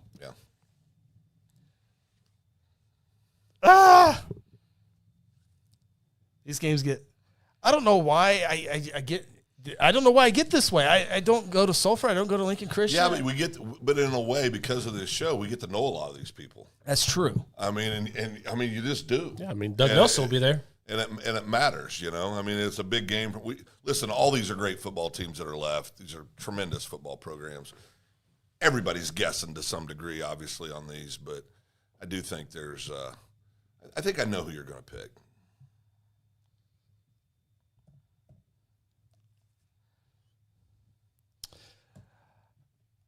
Official. Give me Mad Dog. Dude! Give me Mad Dog. You tricked me. Mad Dog was this close from winning the state championship last year. He's had to think about that play almost 365 days of the year. Oh, yeah. He came that close. I love that. And I saw, and I see it. Yeah. I see it. Something about Sulphur this year. I know. I agree. You know what? Sulphur, Coach Cole, 2 extra diamonds if they break a 45 and a 41 game win streak in the same season. Going with Sulphur. Man, we've had Lincoln Christian #1 all year long. I think all 3 of us picked Lincoln Christian in the beginning of the year to win the state championship, and we didn't change that when we had the opportunity to. Nothing's changed. There's absolutely nothing has changed about Lincoln Christian. The only thing that changed is the Sulphur Bulldogs. That's right. That's what's changed. They're just impressive more and more every single week. Beat Washington, which is nobody's been able to do in 45 games. Right. Give me the Bulldogs to get rid of the private school championship in 3A for the first time in God knows how long. That's right. Going with Sulphur. Going with Sulphur. Love it. Going with the Bulldogs. I love it. Going with my heart. Going with my heart. I think I've picked opposite you guys in almost every game tonight. Maybe one Except or 2. for last one, yeah. Yeah, right. Ron, when I go work out, I wear a certain hat and a certain cover every day to the gym. I've had people come up to me and ask me, did you go to school there? I mean, people ask me, are you from there? I couldn't agree more. Give me Sulphur. I think Sulphur is going to find a way. I think this is one of those games where on paper, you're kind of foolish not to pick Lincoln Christian. Very foolish. This is just one of those gut calls where I just think Sulphur's playing great football right now. And there's something to be said for a kid that goes up to his coach after he gets stopped and says, we're coming back here next year and we're winning this game. Yeah. There's something about that, and you can call it whatever you want to call it, but I just love it. I'm going Sulphur Bulldogs, finish the season 14-0.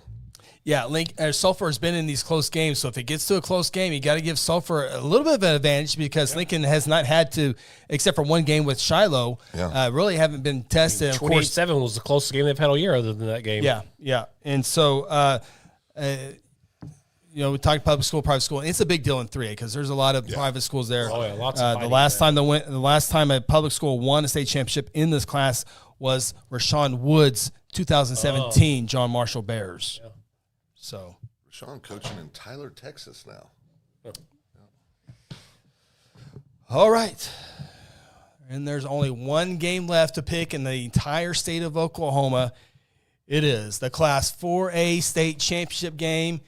It is the undefeated Tuttle Tigers and the undefeated Elgin Owls. Both teams 13-0 coming into this ball game Saturday night at 7 o'clock. It's the last game of the entire football season, and none better to have it between Tuttle and Elgin. This is the game that has been talked about since last year as the game of the year. We were thinking, man, we would be cheated if we don't get this game. Are these teams looking ahead? 4A District 4 is awesome. Grove is looking good this year. Cushing's looking good this year. Can any of these teams be derailed? The answer to that is absolutely not, and not even close. Nope. It is Tuttle and Elgin for the Class 4A state championship game. This is the 18th meeting between these two schools. Tuttle leads it 15-2. Elgin won the first game and the last game of this series. First game coming back in 1990. Ritson Meyer, over 100 career touchdowns. Campbell Cruz, over 100 career touchdowns. Tuttle, 31 consecutive winning seasons. Tuttle, this is their third final since 2021 and their fourth final since 2018. Of course, the year they won it. Elgin, looking to go back-to-back. They've won 27 straight ball games in this series. The senior class for Elgin Owls, 38-1. 38-1 for the senior class. We remember it last year. It was an instant classic, 29-22 state championship game. It looked like Elgin was going to run Tuttle off the field. Tuttle comes back, makes it a great game. They win it, though. Elgin 29-22. Great coaching matchup. Coach Brad Ballard, Coach Chalmer Wyatt. Great staffs on both teams. Great offensive lines, great offense, great everything. Everything you could ever want in a high school football game is here. Weather forecast, 45 degrees. At game time, wind chill at 38 degrees. That sounds like Ritz and Meyer all day. That's a little Ritz and tough boy. It is the Tuttle Tigers and the Elgin Owls to finally decide it. We've been talking about it for weeks, months, and it was how's your team going to stay focused week in and week out? They do it. They play offense. They play defense. They have special teams. It is the game of the year. There's no doubt about it in the state of Oklahoma. We are here finally to make this pick. Let's go. All right. Here we go. Well, you're starting, aren't you? Well, yeah, we got to. He's going to go through our comments. Yeah. All right. Junk, Opie, Doc. Go. Louie goes with Tuttle. Game of the year, he says. We agree. Yeah. Goes with Tuttle. Productions, Elgin. Jared, let's go. Give me the Owls. Kenny, Hogg, Tuttle. Jason, Owls get that dub. Close, but they get it off by 3. Pull it off by 3. Courtney, Leslie, Charlie, Elgin. The odds makers, independent odds makers, say Tuttle is a 2.5-point favorite. Hard to beat the champs, Tony says. I feel like y'all will take Elgin, so give me Tuttle. Stroud, Tiger Nation, Elgin Owls upset, maybe. Chad says difference makers are the Lane twins. Give me Tuttle. Leslie says, Leslie and Tuttle in their own conversation. There's trouble. There's trouble. Germ Love Sports goes with Tuttle. Tony and Leslie are disagreeing. Trouble in paradise. Wow. Doc, Tuttle O-line is massive and extremely good. P. Nance goes with Tuttle as well. Here we go. Ronnie, you get to make the first I get to make this pick. It's the way it should be. Me making this final pick. You know what? You know how 8 Air has the us against the world kind of mentality? Oh, yeah. Oh, yeah. Elgin has the same thing, too. They have the same thing, and they should. Because I'm just going to tell you something right now, my friends over in Elgin. You shouldn't even show up to this ball game. I listened to the experts all week long at UCO, pre-talk about this game. Tuttle going to win it. Everybody's going to win. Tuttle. All these professionals that do this for a living, Tuttle's going to win. No doubt about it. Yeah. The defending 4A state champions are getting rode off. They've been rode off all year long. It's been Tuttle all year long from these professionals, which they are really, really good. I love every single one of them. They're very, very good. But everybody's riding off the Elgin Owls. And again, when it comes down to play, when it comes down time, Elgin, all they do is win. All they do is dominate. Give me the Elgin Owls. Come on, baby. To repeat for the first time in 4A in a long time. That's right. Let's go, Ritson. Let's go, baby. Let's go, Coach Chalmer. Yeah, I learned a long time ago when I was a kid that there's just those cats out there that inspire everybody around them, that make everybody around them better, right? You got great players with Tuttle. You got great players with Elgin. Great fan bases, the whole thing. It's just perfect for what we've all wanted, right? Yep. And we're getting what we want. Now, the kids got to deliver. They got to have a great game Saturday, and I think they will, no doubt about it. But I will tell you this. There is no way I'm betting against number 34. There's no way I'm betting against a group of seniors that have lost one game in their high school career. I'm taking Elgin Owls. Give me the Owls. Hoo-hoo! The Owls win big.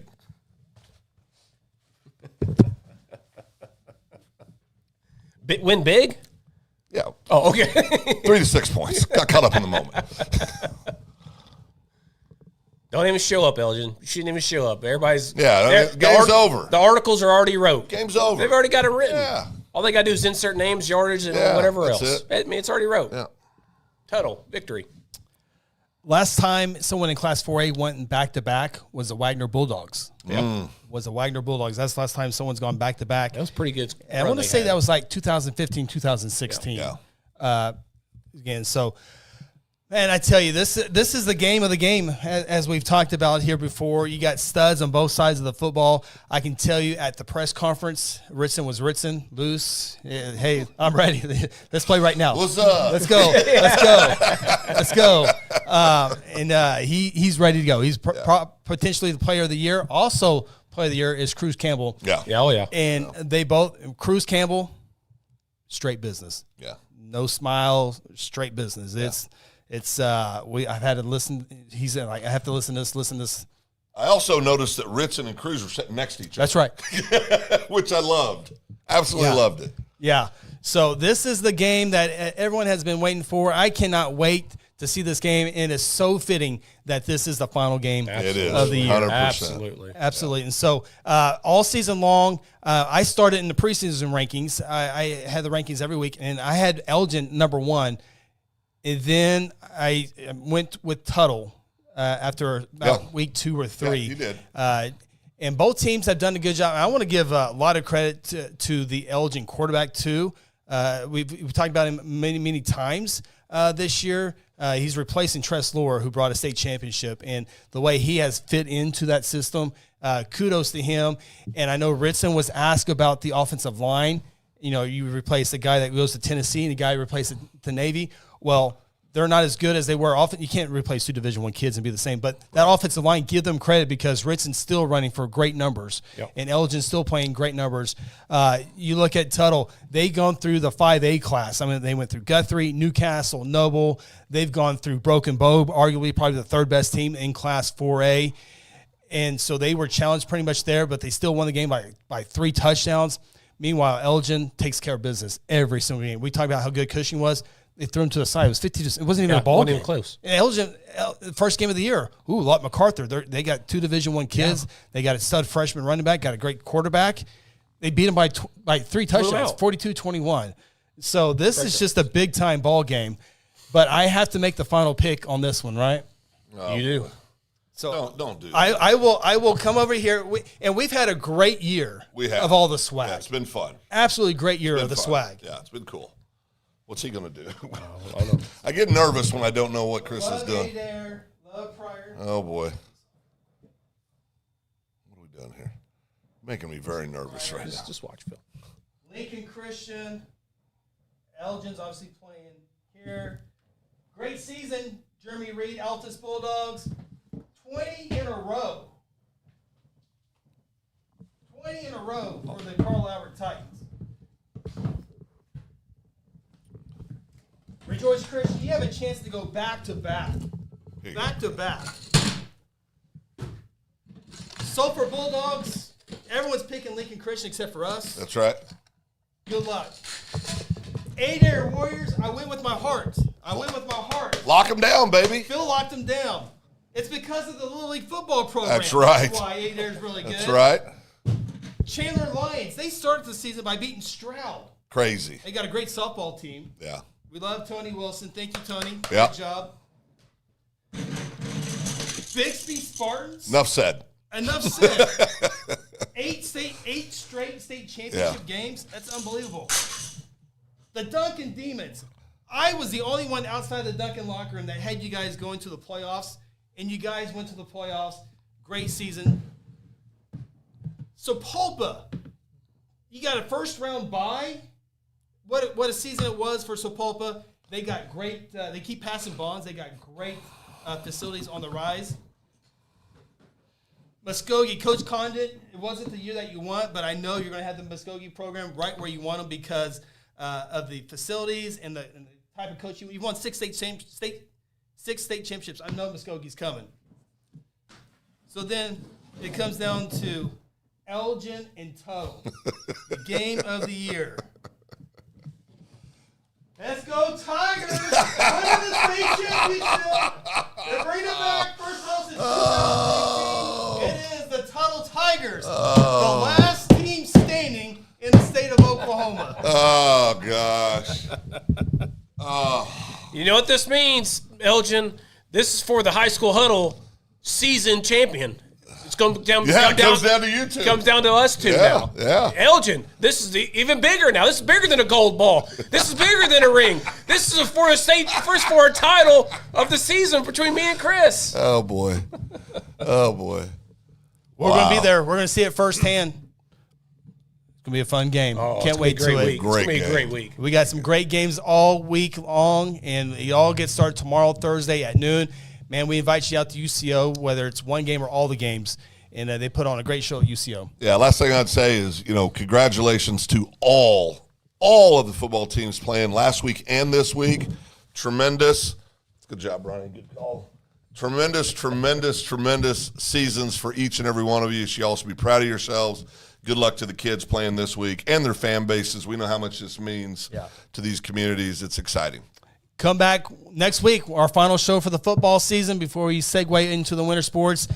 Best of luck to your football team this week. It's going to be a fun week, and we're going to come back and summarize it all up. Yeah. I didn't get to say anything earlier, but our good friend Jared said, as a bonus pick the Army-Navy game. Well, you got to go Navy, right? Go Navy, midshipman. Army win. Oh, boy.